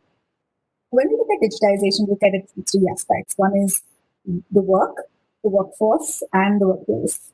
And Uber, over a period of time, has ensured that we've built systems where these operate in a seamless manner. The work is cloud-enabled, and as a result of which people can continue to work in most locations that they are in. And of course, the experiences, the technologies that we provide to our teams, provide collaboration opportunities in any part of the world. An interesting one was because we were reasonably digitized, that Uber just from our business model, it works because cities move. And lockdowns across the globe did not help this. We realized, however, we have a new model that's coming up, which is on the eat side or delivery side. And the interesting that we did in this phase of lockdowns and working remotely and transition into digital working was even change the business model from what we have called rides to eats or delivery, as we call it now. So, because we were digitized, we were able to move not just workforce to digital working, but also change the work model predominantly from a rides to eats. Got it. So that quick switch over is something that you were able to make because you were digitally enabled. Got it. Ruchi, you represent Pitney Bowes, and Pitney Bowes completed its 100th year in 2020, right? And congratulations on that. Your org would have seen it all in terms of the workforce trends. I want to understand what is it like Pitney Bowes, right? In terms of just your culture.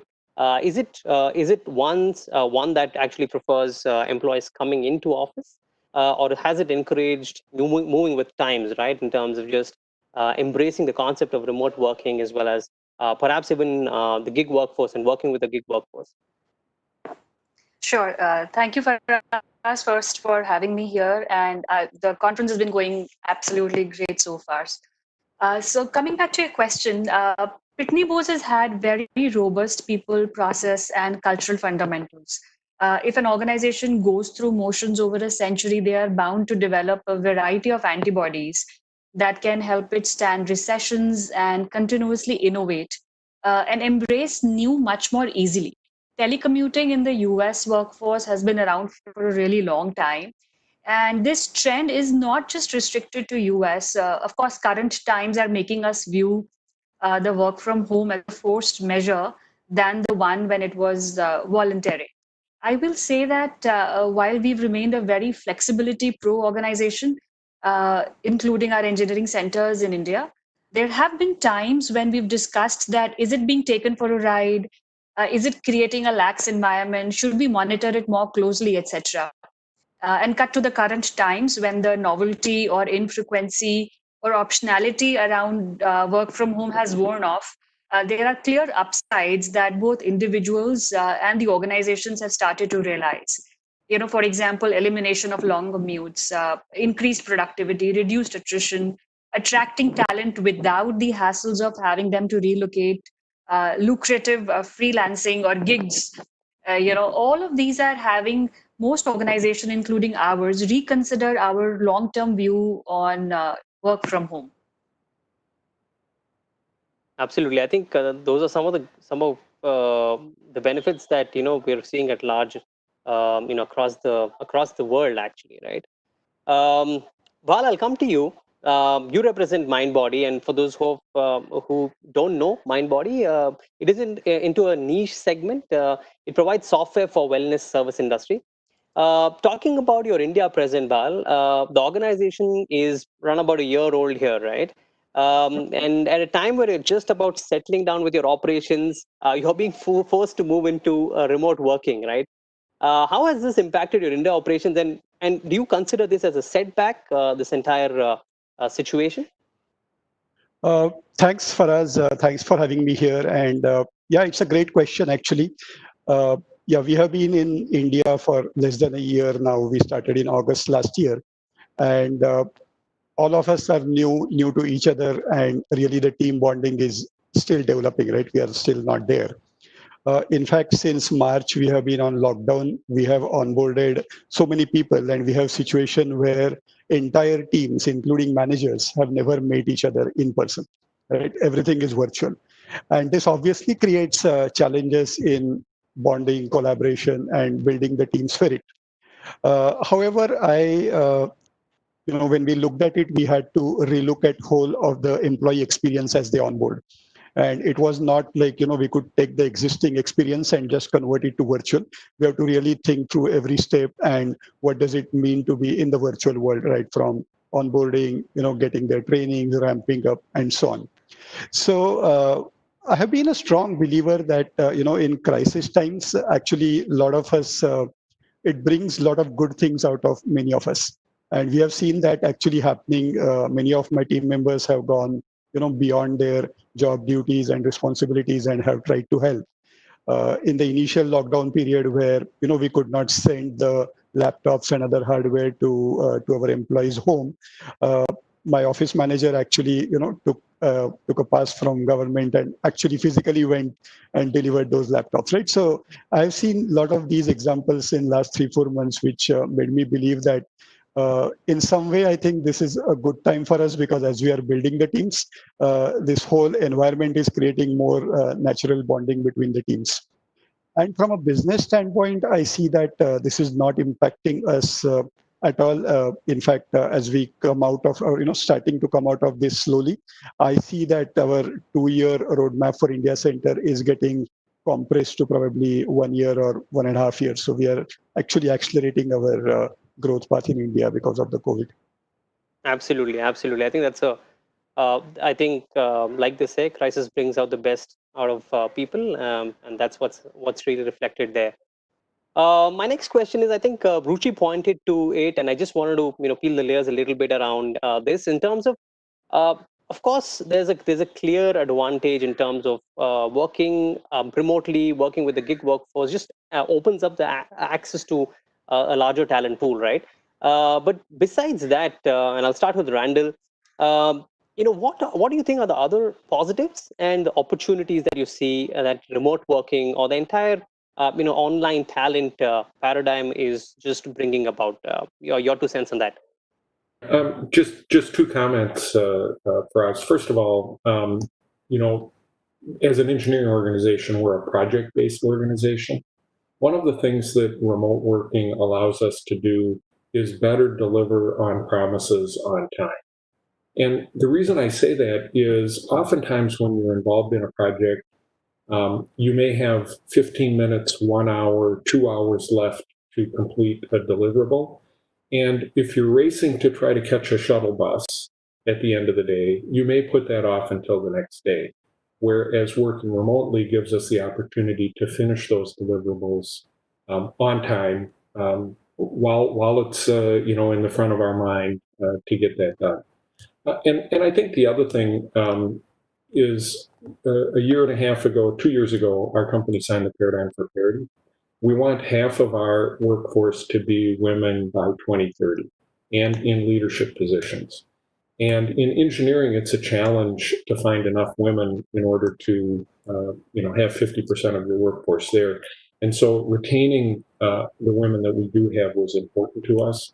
And so I did a lot of one-on-one interviews and a lot of group interviews to find out what kinds of things could be helpful, because they have other responsibilities that some of our male employees may not have. Working remotely was one of the things that they suggested, at least on a part-time basis. And I can tell you it's paid huge dividends in terms of employee engagement and our ability to retain employees. Absolutely, I think those are absolute positives, that are coming out from the entire online talent, working situation. Ruchi, anything to add to that in terms of the opportunities that you see that this entire online talent paradigm is brought about?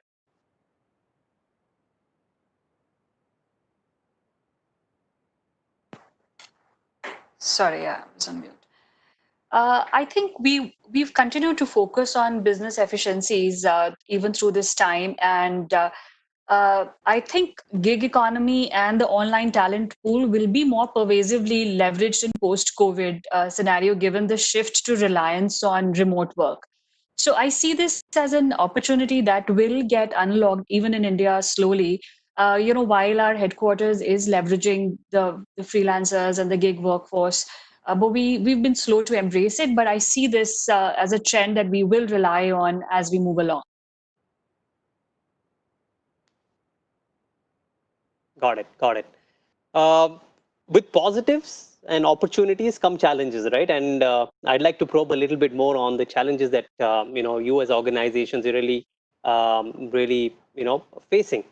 And also, it'd be great if you could share how are you going about mitigating some of these challenges.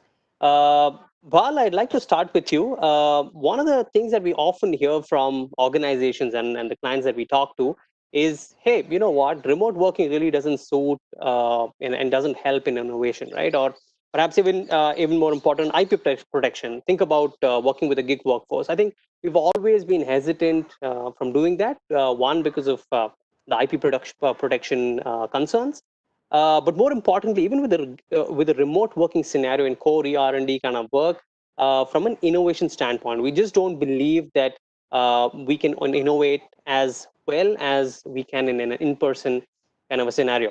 I wanted to hear your viewpoint on that particular piece.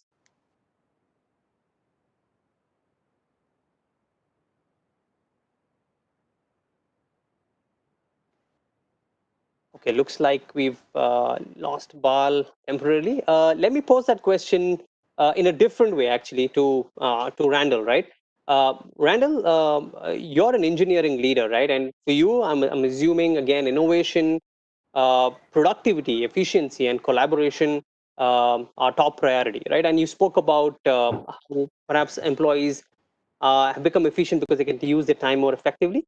But what about collaboration, right? One of the key concerns that we hear from engineering teams is, hey, collaboration is not as great as it is in an in-person environment. Your 2 cents on that, Randall? Yeah, clearly that continues to be the case. It can be very challenging when you're working remotely, and there is really no substitute for being face-to-face or side-by-side with your coworkers when you're having meetings. At the same time, our workforce is very tech savvy. We do a lot of software development. We have a lot of IT professionals and programmers on our team. And so they are finding ways to use the tools effectively. In addition to that, because much of the work that we do is in collaboration with teams who are located in Europe or the US, we've already had a good deal of experience of trying to work collaboratively without being face-to-face. They've already used video conferencing, Skype, WhatsApp, etc., for meetings before the pandemic. Many calls happened in the evening or early morning, and as a result of that, we've seen very little issue with our collaborative experiences.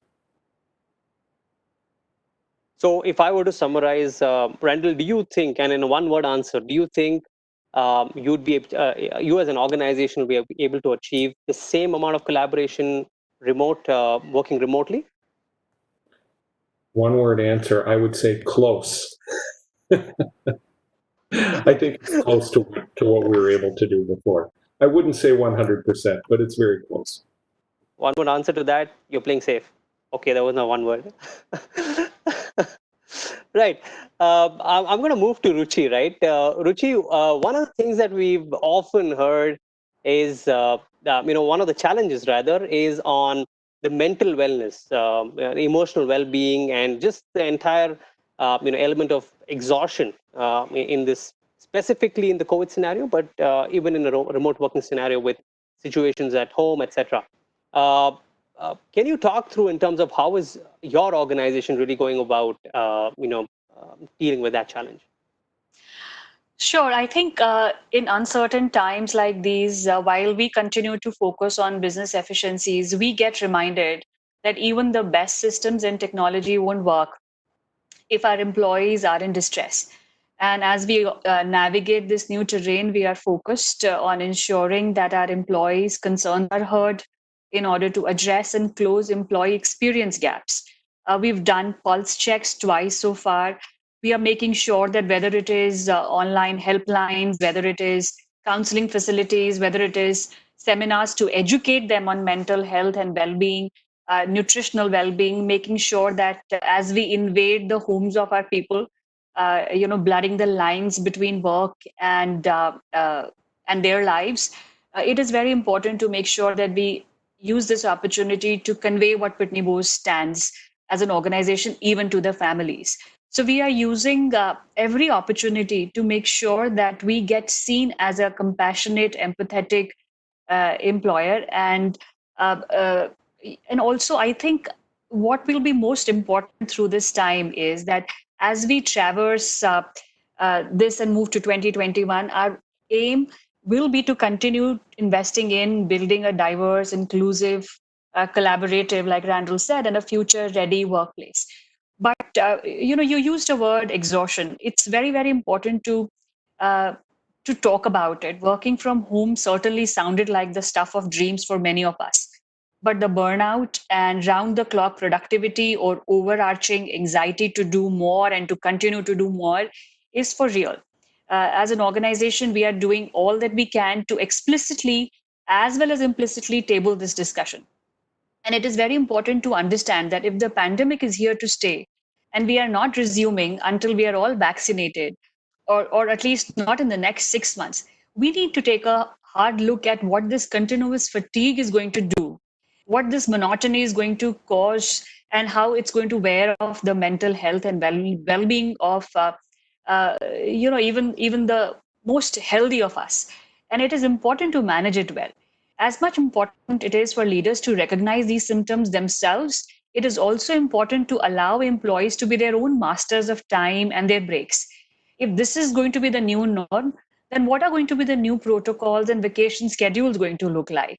Because, I'll share one anecdote right now is we've been requesting our employees to take off. One of our employees who we were talking to is working excessively round the clock, all of that, etc. So he did share, he says, my family's been complaining. I went back to my hometown and I haven't even had a cup of tea with my father. I've been on continuously on my laptop because I feel that what is it that I do, even if I take a break. There is no place to step out. There is nothing else to do. So might as well continue working. But what we are not realizing is that this continuously switch on mode is going to wear off the best spirits as well. So we have to watch out for these behaviors and intercept and encourage people to take time off. And we are doing that as an organization. And there is, of course, so much more that has to be done and so much more thinking that is still required. Absolutely. I think that's one of the key challenges and concerns that we often hear from the industry. Stella, I'll come to you. And this one's a little tricky, right? And in the side chat earlier in the talent track, Sudeep mentioned that culture eats strategy for breakfast. I'd add lunch and dinner to it. And there's a reason for it, right? Strategy is perhaps creating a strategy for culture is much difficult than maybe strategy for business. Right? And to achieve the cultural alignment is that much more challenging.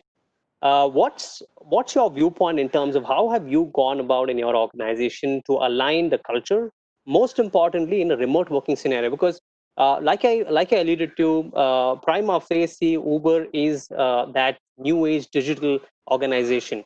And how have you really struck that balance in culture given the situation? Yeah, that is definitely something that's staring in the face of most of us in our organizations in terms of not just at an org level, but even at a team level and even at a individual level in terms of how you come across in this remote setting. One of the things at Uber that we practice is,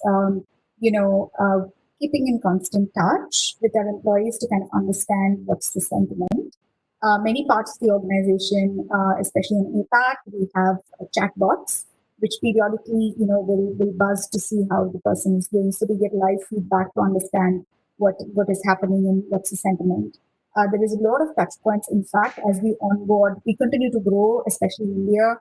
And as we onboard individuals who've never seen the office, who've never had opportunities to kind of meet face to face, it's been a very different experience for them because the sense of belonging, the sense of camaraderie still hasn't developed for them to form those strong links. So one of the things that we've encouraged is on a weekly basis, touch points with all our employees at a team level, especially those who've onboarded in the last 3 months or so when we started completely working remote. The other aspect that we focus on is ambient meetings, where managers are able to, keep the time open for people to pop in and pop out, and have a more casual conversation. The culture, as we know, is just a set of beliefs, practices, and activities that we do together and practice and believe strongly, right? And these evolve, one, of course, in formal structures and systems, but also in an environment which is casually set up, especially for people who've joined recently. So ambient meetings is one of the things that sort of work well for us, that's practiced. And we're also bubbling up a lot of practices that each manager has evolved. It's interesting how everybody has been started coping. So we're building a repository of what different teams and managers are doing, and we cascade that out on a weekly basis. So people can pick and choose what works for them, because you can't standardize culture. It's what works for you and what works for the teams. Makes sense. I'm going to take a question or two from the audience, right? And also, it's a good segue into something that I was anyways going to talk about in terms of engaging your workforce, right? One of the questions, and I'm inviting anyone to pick this up. How do you protect? And I'm reading this. How do you protect a hardworking employee in terms of recognizing him in this current situation where there's no touch and feel, the employee is not right in front of you? There are just it's the person's work that that of course comes to you. But how do you go about recognizing a hardworking employee? Is a question that we've got.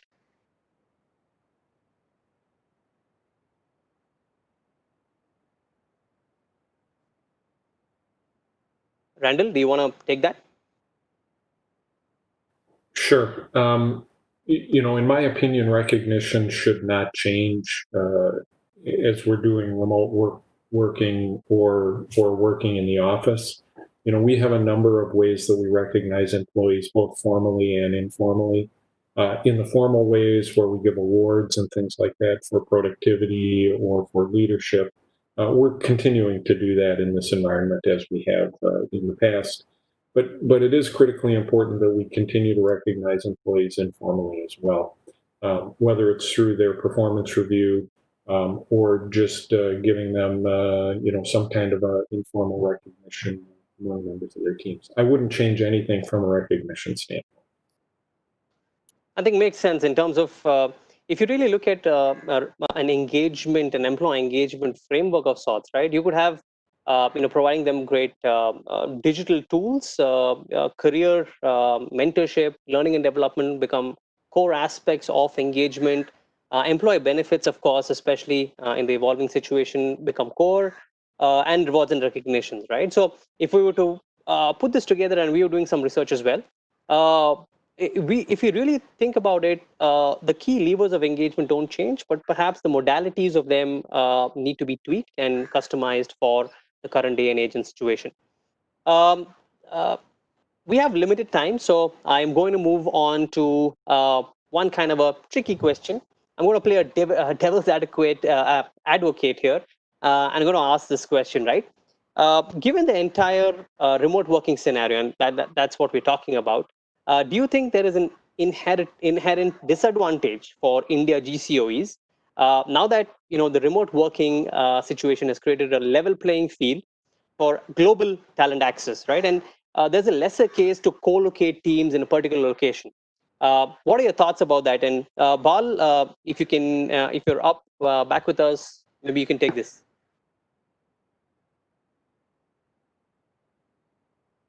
All right, I think he's still, his network is patchy.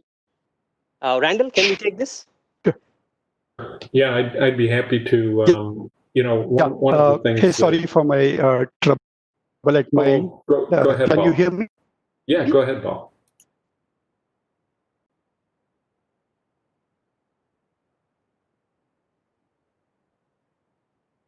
Yes, Bal, go ahead. Hi. My thought is that the inherent advantage which India has not really changed in terms of whether it's a cost arbitrage or skill arbitrage or availability of talent, English-speaking population, and so on. In fact, we are now able to go to tier 2, tier 3 cities for our talents, and this would actually be more beneficial in the longer run. The way I look at it globally, what's going to happen, in my opinion, is that we have been, if you look at some of the cities like New York or London or San Francisco, they have been pretty high on the talent compensation part. And we wanted talent there because they're either near to our headquarters or they're near to our customers. Now, if you remove that and say that, you can go to talent anywhere, the inflation of compensation at those cities would probably start going down, and probably the more tier 2 and tier 3 cities will have their compensation going up. And today we are talking about, let's say, 5 or 6 hubs in India from a software perspective that could become like 20 or 30 software hubs, and that would probably is actually good for everything in the longer run, right? Whether it's environment, decongestion, deurbanization, and so on. So I don't see that there is a challenge for India in this new world. In fact, it should be more beneficial. Absolutely. And Randall, if I were to pose that question to you, you're a global leader, right? And for you, that's an easy question that you can ask, right? Why do I need to move my work to India, for example, right? What is your? I have a great answer for that. In the 1950s in the U.S., there was a bank robber by the name of Willie Sutton, and after he was arrested, people asked him, "Willie, why do you rob banks?" And his answer was, "Because that's where the money is." And similarly, we have teams in India because that's where the talent is. I believe that there will be a shortage of engineering talent long term. India has, a talent pool unlike anywhere else in the world. Regardless of cost, we have to have talent. We have to have teams in India. And we'll continue to do that regardless of the pandemic. I agree with Bal that it'll actually be beneficial long term for workers in India. All right. We're on the top of the hour. I have a couple of quick one-word answers that I'm expecting from you. Do you think in 2020 you will work with the gig workforce on the technology side of things, right? And maybe 2021 now. Let's take that. So I'll go around the panel. Let's start with Bal. Yes, no. Probably no. Stella? Possibly. Ruchi? Yes, maybe. And Randall? Yes, I think so. All right. The next one is when you come back, when the situation settles down and we're back into the new normal, like we say, what is the percentage of remote workforce that you think your organization will settle with? Bal? So we are looking at least 1/3 people working from home at any given point in time. So we'll have people rotating, like few people coming 2 days a week, other coming remaining 2 days, and so on. But at any point, 1/3 will be at home. All right, Stella. We have flexible practices, so even today people can work remotely. But my guesstimate would be that it would definitely, compound. I would think about 50% plus. All right, Ruchi. Yeah, same as Stella. I think we would, 2021, we are only looking at 50% resumption of workforce. All right, and Randall? Yeah, we're going to do some experiments as leases come due. We're going to experiment with trying to downsize our office space and have more work remotely. And I would guess it will probably be 1/3 that will work remotely in the future. Got it. And my last question to the panel: what was that one remote working hack that you learned during the lockdown? And yeah, what did you really learn? I mean, this could be a fun and witty response as well. I don't say I would learn. I actually love my afternoon naps, and this was never possible in office. Now, actually, I can schedule a lunch break and do my naps. So I'm actually enjoying this. Guess what? Even Pari said the same thing. Stella? Make hay while the sun shines. All right. Ruchi? I think it's not a hack, but it's a big takeaway for me, which is that a crisis affects everyone differently. So it's important to respond to moments that matter and respond in a personalized way, one employee at a time, one interaction at a time. And as the workforce mix changes, full-time, gig, different demographics, all working remotely, moments that matter will allow us to learn more about what's really important to our people. And responding in a personalized way will determine organization experience and will create antifragility. That will allow goodwill capital to get created, which will be a source of immense competitive advantage. It'll also lay foundations of companies and talent that are built to last over the next decade or so. So personalized experience and seizing those moments is my takeaway. Brilliant. Well said. Randall? Yeah, and I'm going to pile on and agree with a lot that Ruchi said. She talked earlier about mental health employees. I encourage all of my employees when we're doing conferences to turn their camera on. It makes sure that people are keeping up with themselves, but also it gives you an opportunity to make sure if you see them face to face, you can sense if they're in distress or not. And so that's one of the things that I've done differently, and I take away from this. Absolutely. Thank you so much, everyone. Our panelists, special thank you to you, and our audience. Thanks so much for coming in and joining us. And sorry I'm not able to take a lot of questions. We're on top of the hour. Thanks, everyone, and have a great evening. Thank you. Thanks for us. Thank you for us.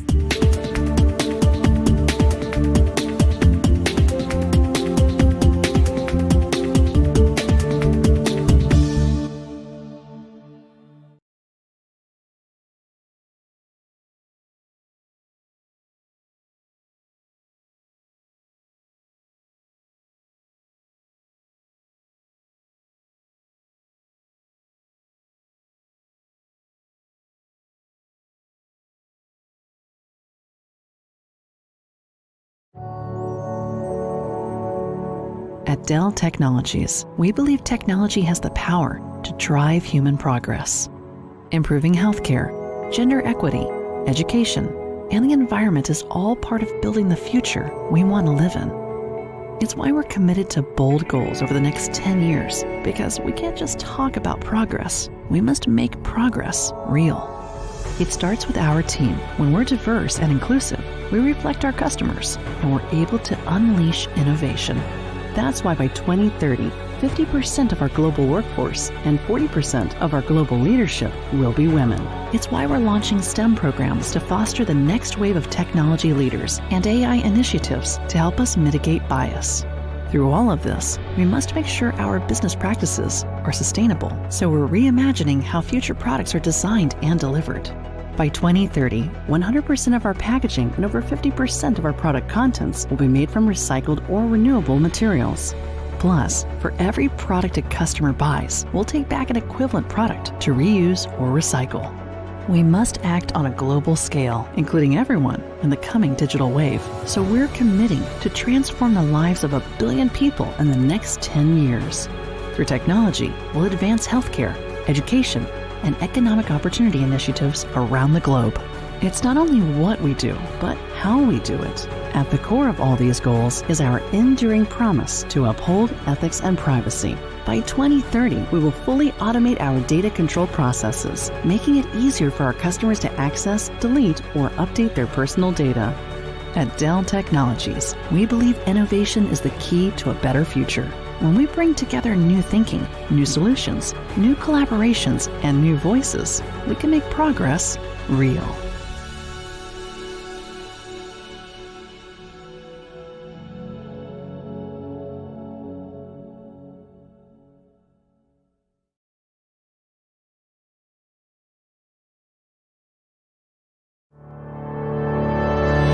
We are innovating for a today and a tomorrow of path-breaking possibilities.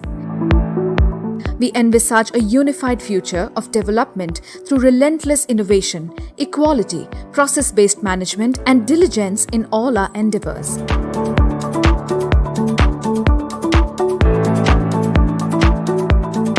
Front to Back uses the exponential power of cloud and cognitive to provide hyper-personalized digital experience to clients and their end customers. In the pursuit of ceaseless innovation, Next Labs aids in research on emergent and future technologies and industry-relevant solutions.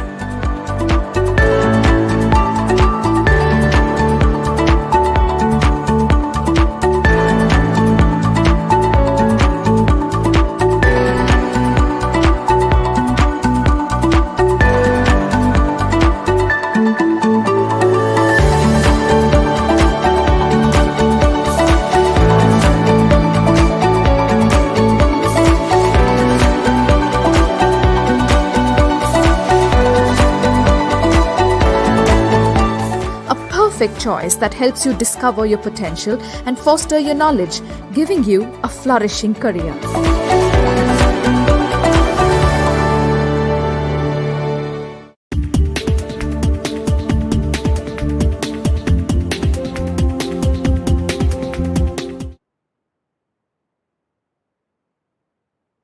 Thank you, Faraz, and all the speakers for an extremely engaging and insightful discussion. Few of us can claim our past experiences have equipped us for an unencountered scenario like COVID.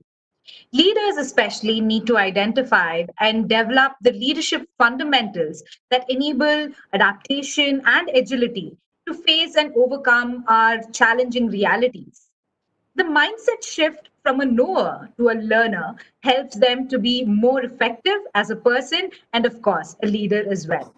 To tell us more about this leadership mindset transformation, we have with us Rupa Unnikrishnan, Head of Strategy at Harman.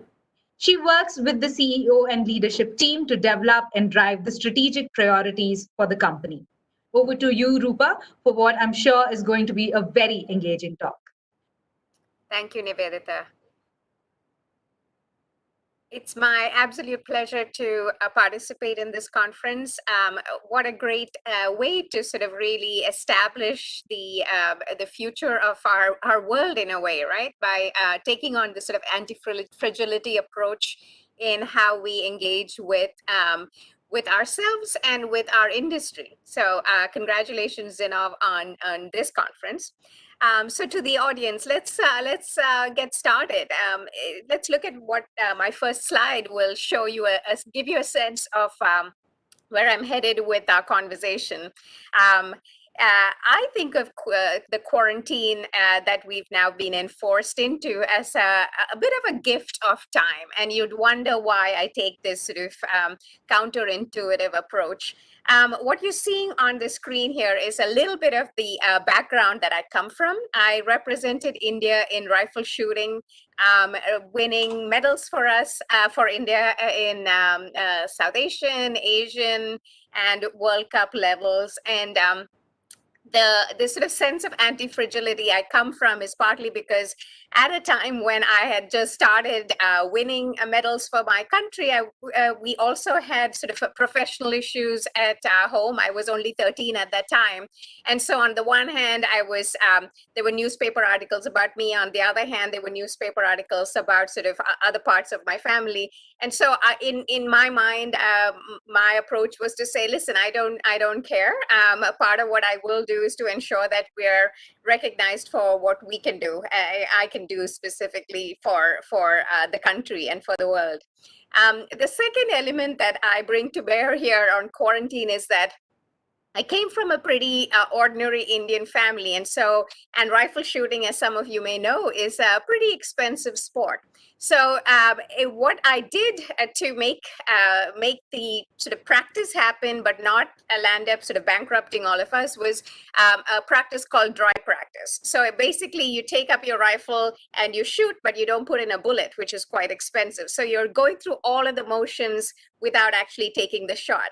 Why is that interesting? It is, in a way, what you're doing in many ways in quarantine. We are working, but we also get here a chance to really expand out some of our options. So let me talk to you a little bit about that. So if we'll go to the next slide, you'll see the book that I have. So it's in English, but also in Chinese. I'm waiting for the profits to roll in. I wrote this book, the Career Catapult.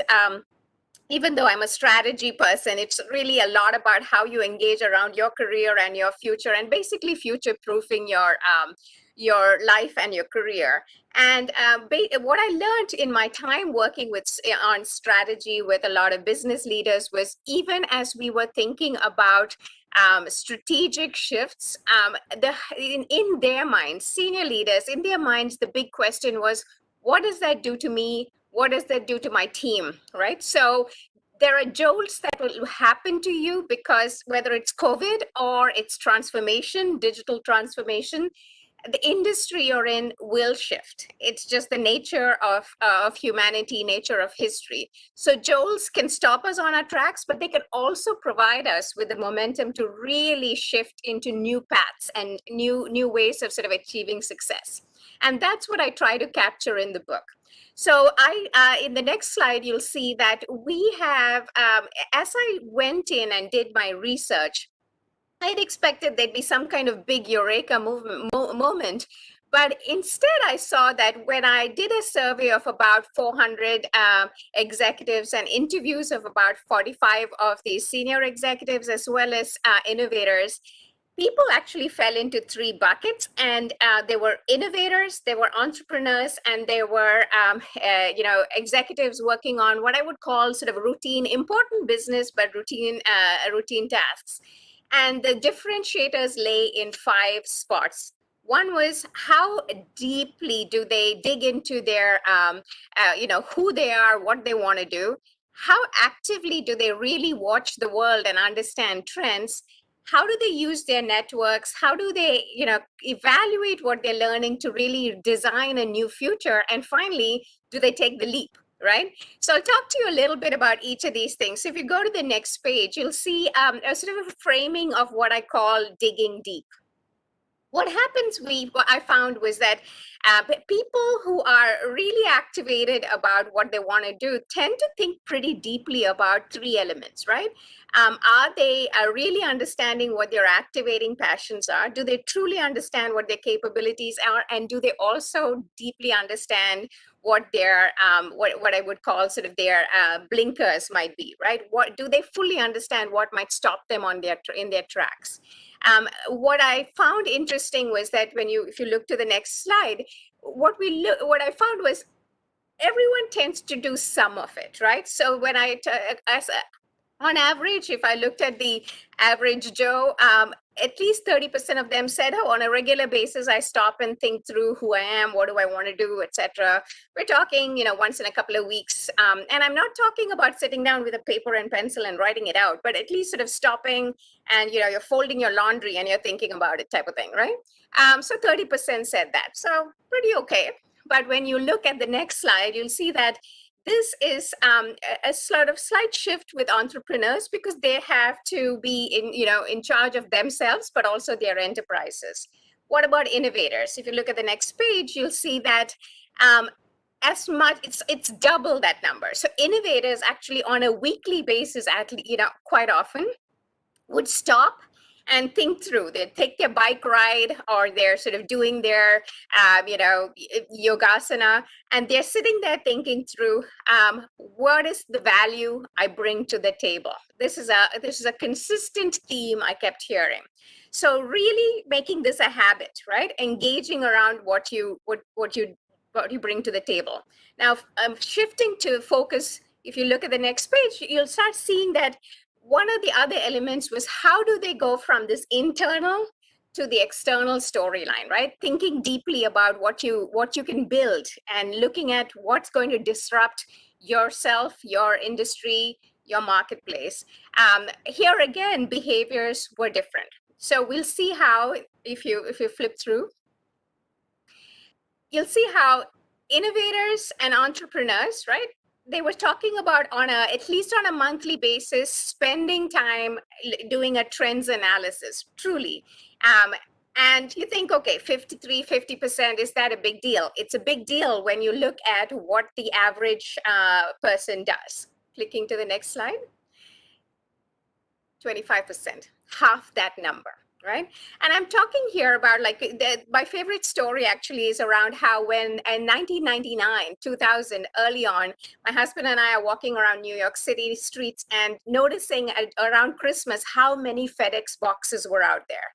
And I recognized that I remember telling him, okay, so I guess the packaging industry is going to do fine in the internet, the world of the internet. This was a time when we weren't even sure that this was the time of the bubble, remember, the technology bubble. So I said, okay, let's take a chance and let's make sure that we put some money into FedEx bonds and stocks. I did well. What I should have done was to establish a shipping company.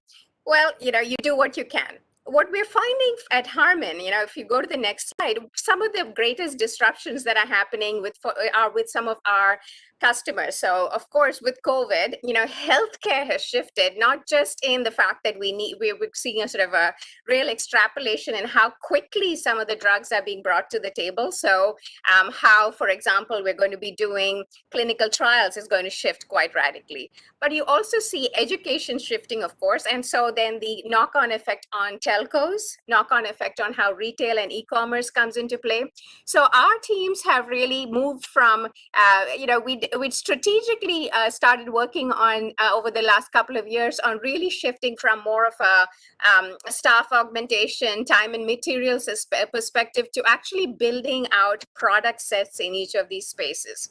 And so just May this year, we announced a long-term partnership with the pharma company Roche, for example. They're building out their autism, portfolio of products and services, and Harman's DTS, Digital Transformation Systems, are a key partner in making that happen. So really looking, our sort of both internally as a person, but as an organization, being able to sort of really watch the trend and activate ahead of time, thinking through what the sort of how this plays out is a critical part of what happens. And our leaders and our people, of course, had to shift to really, embrace this change. If you keep going,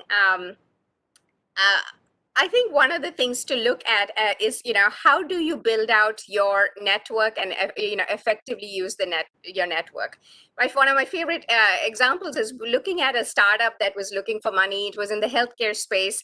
I looked at them and I said, I'm not so sure your product is going to work out the way you want to, because the team and advisors, extremely male. When you look at what is happening in healthcare, it's an extremely actually female industry, right? So if you go to the next page, I sort of said, okay, here's my Rolodex. I want you to consider who you could add to your teams to make this both a better team, but also your product a much better product set. And what I found is within days of my handing over, months of my handing over a set of names to them, they had, really diversified their group. It was not about intent. This was a startup made of great people. They just hadn't sort of leveraged or broadened enough their network. There were a bunch of guys, they knew a bunch of guys, and they were going to build that way. So really looking at your network and saying, do I have a network that is truly going to help me and my team, my organization build out and be, ready for whatever jolt is coming? In this case, we're talking male and female, but in the future, I mean, we're also talking about, do you have enough people who understand blockchain? Do you have enough people who understand new markets? Do you have enough, millennials and Gen Z people to talk to? These are the kinds of sort of diversified portfolios in your network you need to be leveraging. If you keep going, the next piece is around, like, do you, looking at networking. Here again, you'd think that innovators are sitting in their ivory towers and thinking, right? No, 53% of them say this networking is a primary strength that they leverage in getting to great ideas. So, this is sort of for anyone who thinks that, we can sit in a cubby hole and, be ready for the jolt. That ain't happening. So use all the technologies we have to ensure that we're driving to being ready for the future. If you go to the next slide, here's a little bit of a snippet around sort of me, right? What I've been doing in this sort of 5 months now, right, of us being in COVID, I've been eating my own dog food, trying to design and sort of prototype my possibilities. I have a fabulous job, extremely excited about everything that Harman is doing and that we're all trying to get done. But on the other hand, I also want to evolve as a human being. So, part of what I was sort of stepping back and thinking is, I want to make sure we are ready for the future where we have a much more diverse population. So I realized I don't actually know Spanish, for example, right? I also want to continue growing out a sort of a extra, hobby that I will have. The kids are going to go off to college soon. I will have at least a little snippet of time that I used to use in making sure they're okay at home, right? So what am I going to do with that? And finally, ensuring that we have a way of sort of really engaging with the environment in new ways, right? So having recognized that trend, recognize that with quarantine, I might have a little extra time. I used to have about 3 hours of a commute every day. So taking some of that time, I've done 3 things. I've started writing actually a non-fiction book. I've done the first draft already. I used an app to start learning Spanish. And I've used Coursera to sort of look at new ways of doing option valuation of startups, just as a way to really sort of keep engaging her in the learning possibility. And why? Because I want to prototype and look at, hey, when I retire, which happens, eventually, will I be sitting on a beach or will I be writing fiction? Let's give this a shot, right? So really actively prototyping is part of the storyline. And I think using this gift of time to think about how can you be a learner, even though there are all of these other stresses, is going to actually be able to sort of, this is a sort of a gift that you should try and utilize if possible, right? If you go to the next slide, one of the elements that we find is ensuring that you're really looking at your dominant logic. Look at what value you provide, maybe even your company provides, as far as what is it you do, when do you do it, where do you do it, and how do you solve and use your value. Really engaging around that to sort of think about it orthogonally, right? If you think, like the whole point is Starbucks was, rather than thinking of a coffee shop as a place where you drink coffee, thinking orthogonally and thinking this is a space where ideas happen, it resulted in them being able to, getting us to pay $8 for a cup of coffee, $8 for a cup of coffee, right? So that is a shift and a way of going extreme. The second piece that around going extreme is also, if you go to the next slide, you'll see that we sometimes sort of stop ourselves from engaging in a way that is sort of holistic, right? So when I look at what we do in digital transformation, it's not just saying, okay, here's a product, let's, utilize it. There's often a design thinking around it, right? Being customer centric, but also creating solutions that are very industry oriented, but also can be leveraged broader. Most important is the change management perspective, right? You really have to think about how you take your partner from point A to point B in a way that doesn't break their system and also allows them to grow and evolve. So what we do with the business is very much what I advocate we all do as individuals, as we're sort of really using this quarantine time to evolve and grow our possibilities. So that's my story. And Nivedita, do you have any time for questions? Or I know we were running a little late.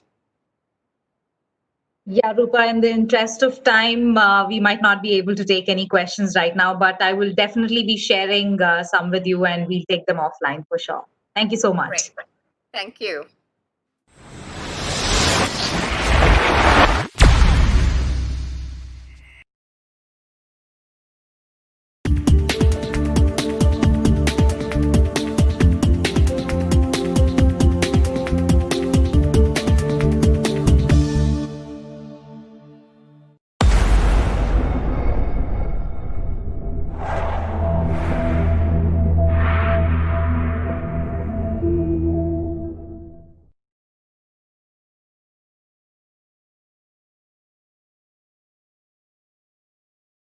Heroes don't wear capes. That's what I realized when several of our SAP employees, without any hesitation or concern whatsoever about their own personal well being, voluntarily dived in to help the community, beginning from the first nationwide lockdown that we had early this year. There are many such stories about our COVID warriors that I can talk about at length. However, in the interest of time, I'd like to call out few of those stories which are extremely incredible. A team from across SAP, coming from admin, from corporate social responsibility, from facilities, as well as physical security, came together to serve more than 4 lakh meals during the lockdown period, cooked in our SAP Labs India kitchen for the stranded workers. A team of developers worked with volunteers in Haveri, a remote district of Karnataka, to provide relief to the villagers.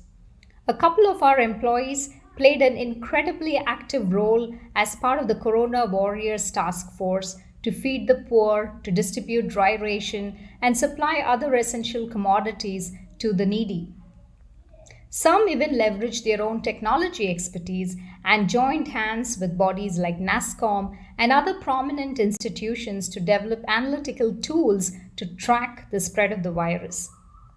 Across all the locations that we operate out of India and across all our SAP offices, employees have willingly contributed and played a very active role with our corporate social responsibility teams in their individual capacities. I deeply appreciate and applaud all these extraordinary work that has been put in by our employees.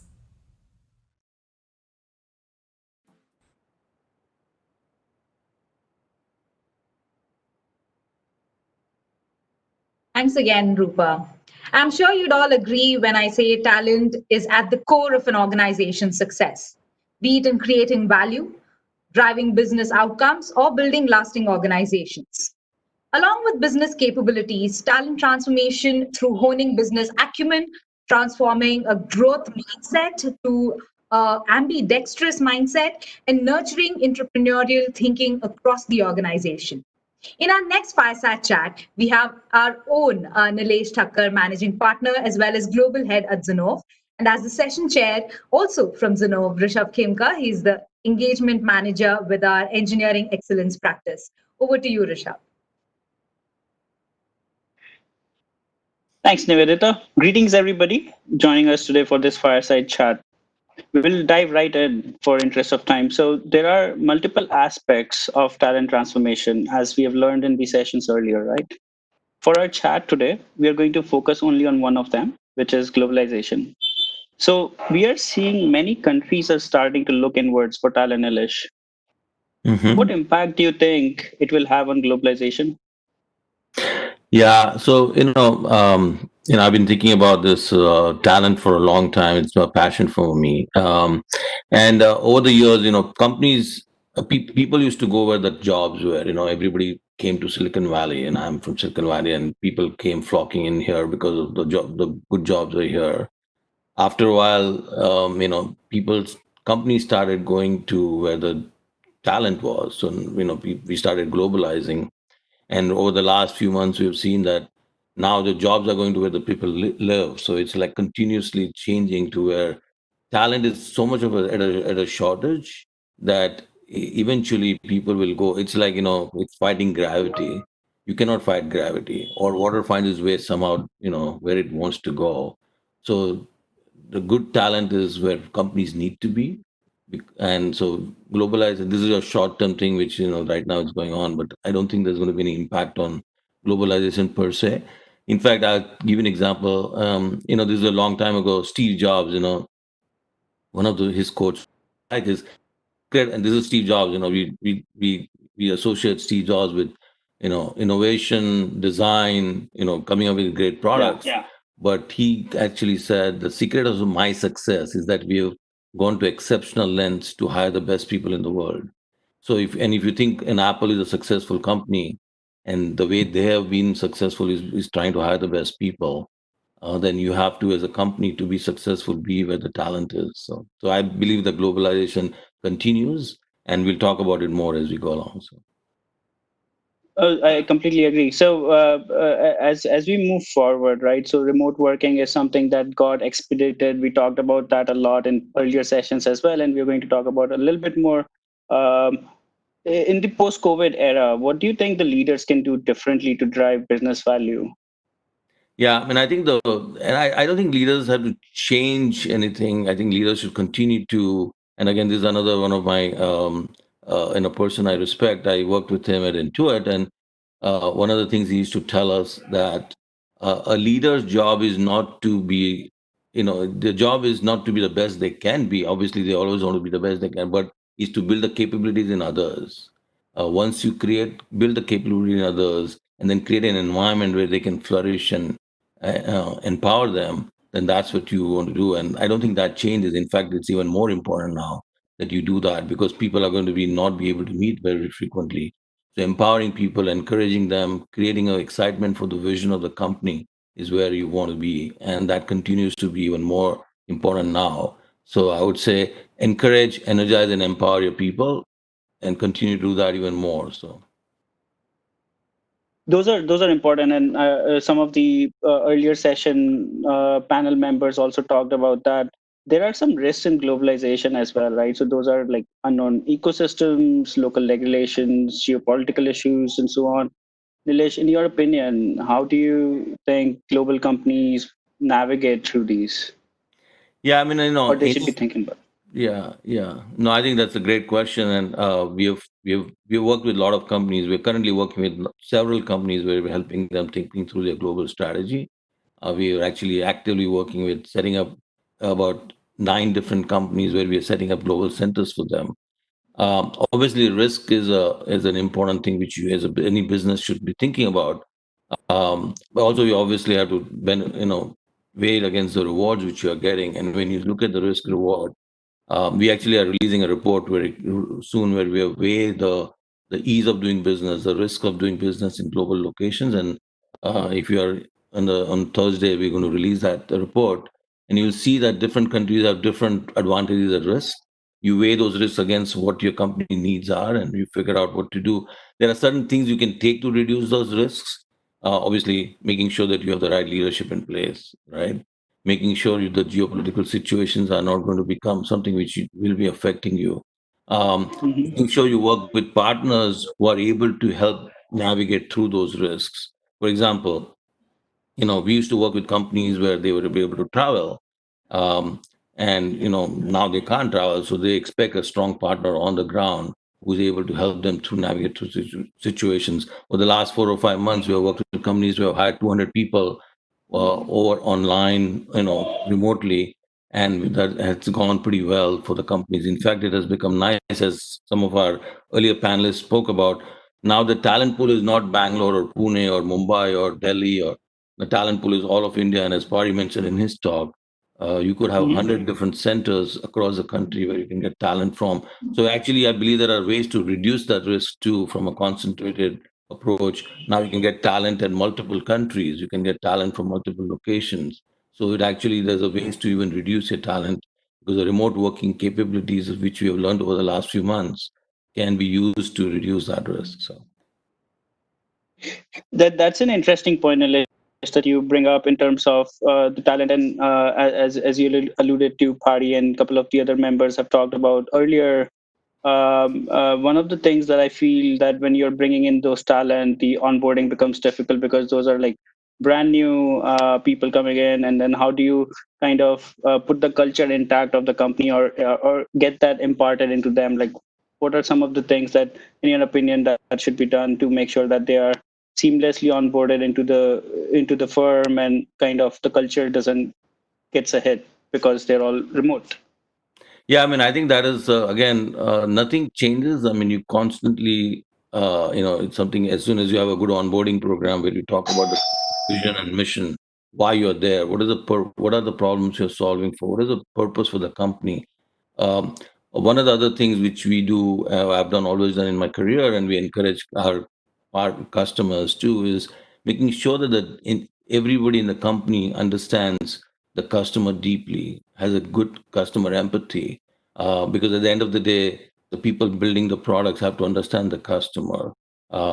That's what will lead to great products, great experience for our customers. So, and we've put in a number of programs where every company I work for at Intuit is famous for customer-driven innovation, where we used to follow me home, where we used to go to the customers' homes, or spend a whole day at their work to understand what are their kind of problems, how are they dealing with it, how are they using the products. Customer-driven innovation was something core to us. At Kayak, where I was there, we didn't have any tech support there at all. Engineers used to do all the tech support. So when a customer calls an engineer or sends us an email, one of the engineers would get that email, and they have to answer that question. So there was no tech support. And so that directly led to customer empathy. I'll give you an interesting example. Kayak is an online travel, and one of the features we had was, I want to, to book a hotel next to a kind of a destination somewhere. So this person wanted to book a hotel next to Paris airport. We had a bug in our software, where we ended up selecting a hotel which was 50 miles away from the airport. Now imagine you land there, suddenly you find you had expected the hotel to be next to the airport. Suddenly you see you don't have a hotel next to the airport. It's 50 miles away. The customer sent us this email, and the person who had developed that feature read that and immediately fixed that, because he realized the pain he had caused to that customer. So the comes from awareness, the company, the mission, the vision, and also the customer and the problems we're trying to solve. And I would say that's what, if you maintain that, I think you would be all right. So the companies, why do you think the companies are compelled to globalize? Like, what is driving globalization? Just to give you, I don't know if you saw Vijay's presentation a few sessions ago. and he was talking about by 2025, there's going to be a shortage of about 27 million people in digital talent shortage, right, globally. Actually, there's more data where by 2030, if you look at the total talent landscape, there's going to be a shortage of 85 million people talent, which will be in turn mean about $8.5 trillion of lost revenue. So that's one thing. So that there's going to be talent shortage is actually going to get even worse. There are two reasons for it. The demand for digital talent is going up because of digital disruption going on, digital transformation going on. And also the population is going to reduce of the world. The world population is going to peak at around 9 billion people. And so that will put more strain. So there's going to be less supply, more demand. Obviously, that leads to talent shortage. So that's one. Also, the markets are global now, right? A company doesn't necessarily sell within their own country anymore. You have to be a global customer. So you want a talent to be where the customers are. So that's the other reason you want to globalize. So it's where the good talent is, where the markets are. And we actually, just as a plug, we're doing a session on Asia a couple of days from now, where we talk about how, talent markets, innovation is constantly moving from west to east. And so globalization is, if you want to be part of the growth story of the world, globalization is a must. So. Cool. I completely agree. And I think, interest of time, I would just ask one more question. Like the top three things that you feel that the companies have to bear in mind that when they're globalizing, and kind of quick why. Yeah, this is one of the things. So we've been helping customers with global strategy, global talent strategy for the last 20 years, right? That in fact, I used to be a customer of and now I'm part of the company, the leadership here to help companies think about globalization. And when we were talking to customers, we realized that they were worried about the risk of globalization. They didn't have the bandwidth to do. They had the unknowns of how to set it up. So we came up with a program called GCOE Accelerator, where we work with the customers right all the way from design to setting up to running the centers. And so have the leadership, the engineering team, which focus on building products and building the technology, which is important to the company, innovating and coming up with new products, basically serving the customer, and take care of the rest. And we found that companies are really liking that approach, because it allows them to focus on what's important to the customer. It reduces their risk, and it accelerates the productivity and maturity of the teams, because we bring in all the best practices along from various learnings we've had over the years. So that has been one of the customer-driven innovation which we brought in at Zinnov, which is helping companies accelerate their journey to globalization at a reduced risk and higher output business outcomes. So. It's awesome. I think we are at time, so apologies for the audience members. We are not able to take your questions, but we'll definitely take it back up and then kind of answer those questions as we move forward. So I really appreciate your time, Lish.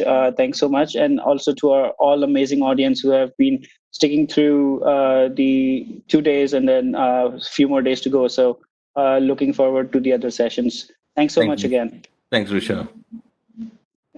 Take care.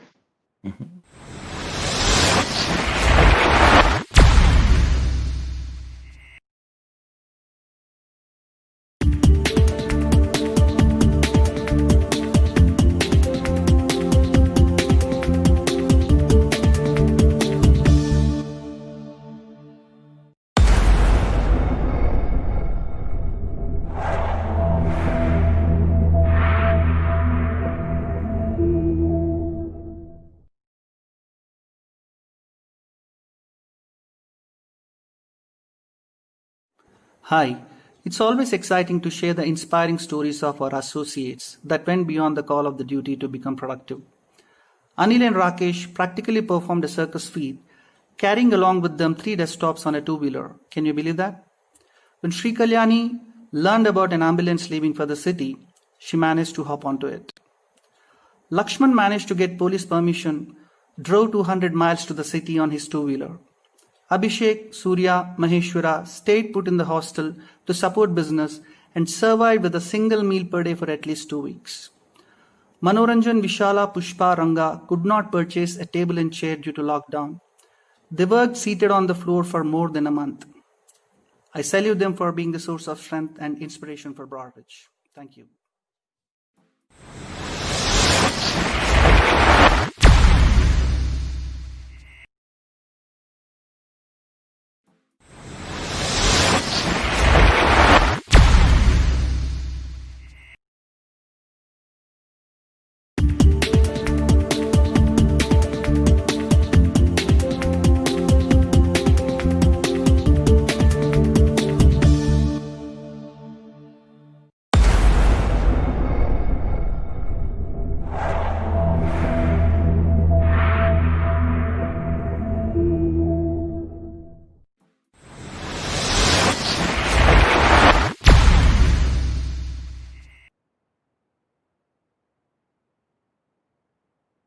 Thank you all for joining us today for the Talent Manifesto track. In the past couple of hours, we've had some exceptional leaders come in and share their thoughts and insights. The session started on a high as Vijay touched upon talent imperatives for global enterprises in a post-pandemic world by giving us an aspirational, digital learning strategy.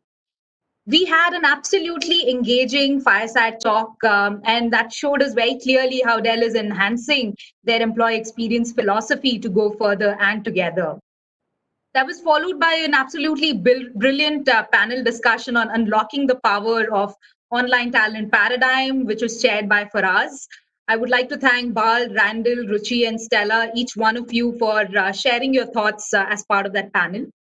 This was then followed by the Z-Talk by Rupa, which I'm sure helped each one of us to understand the difference between a knower and a learner and to be able to manage these jolts that we're feeling at this point in time.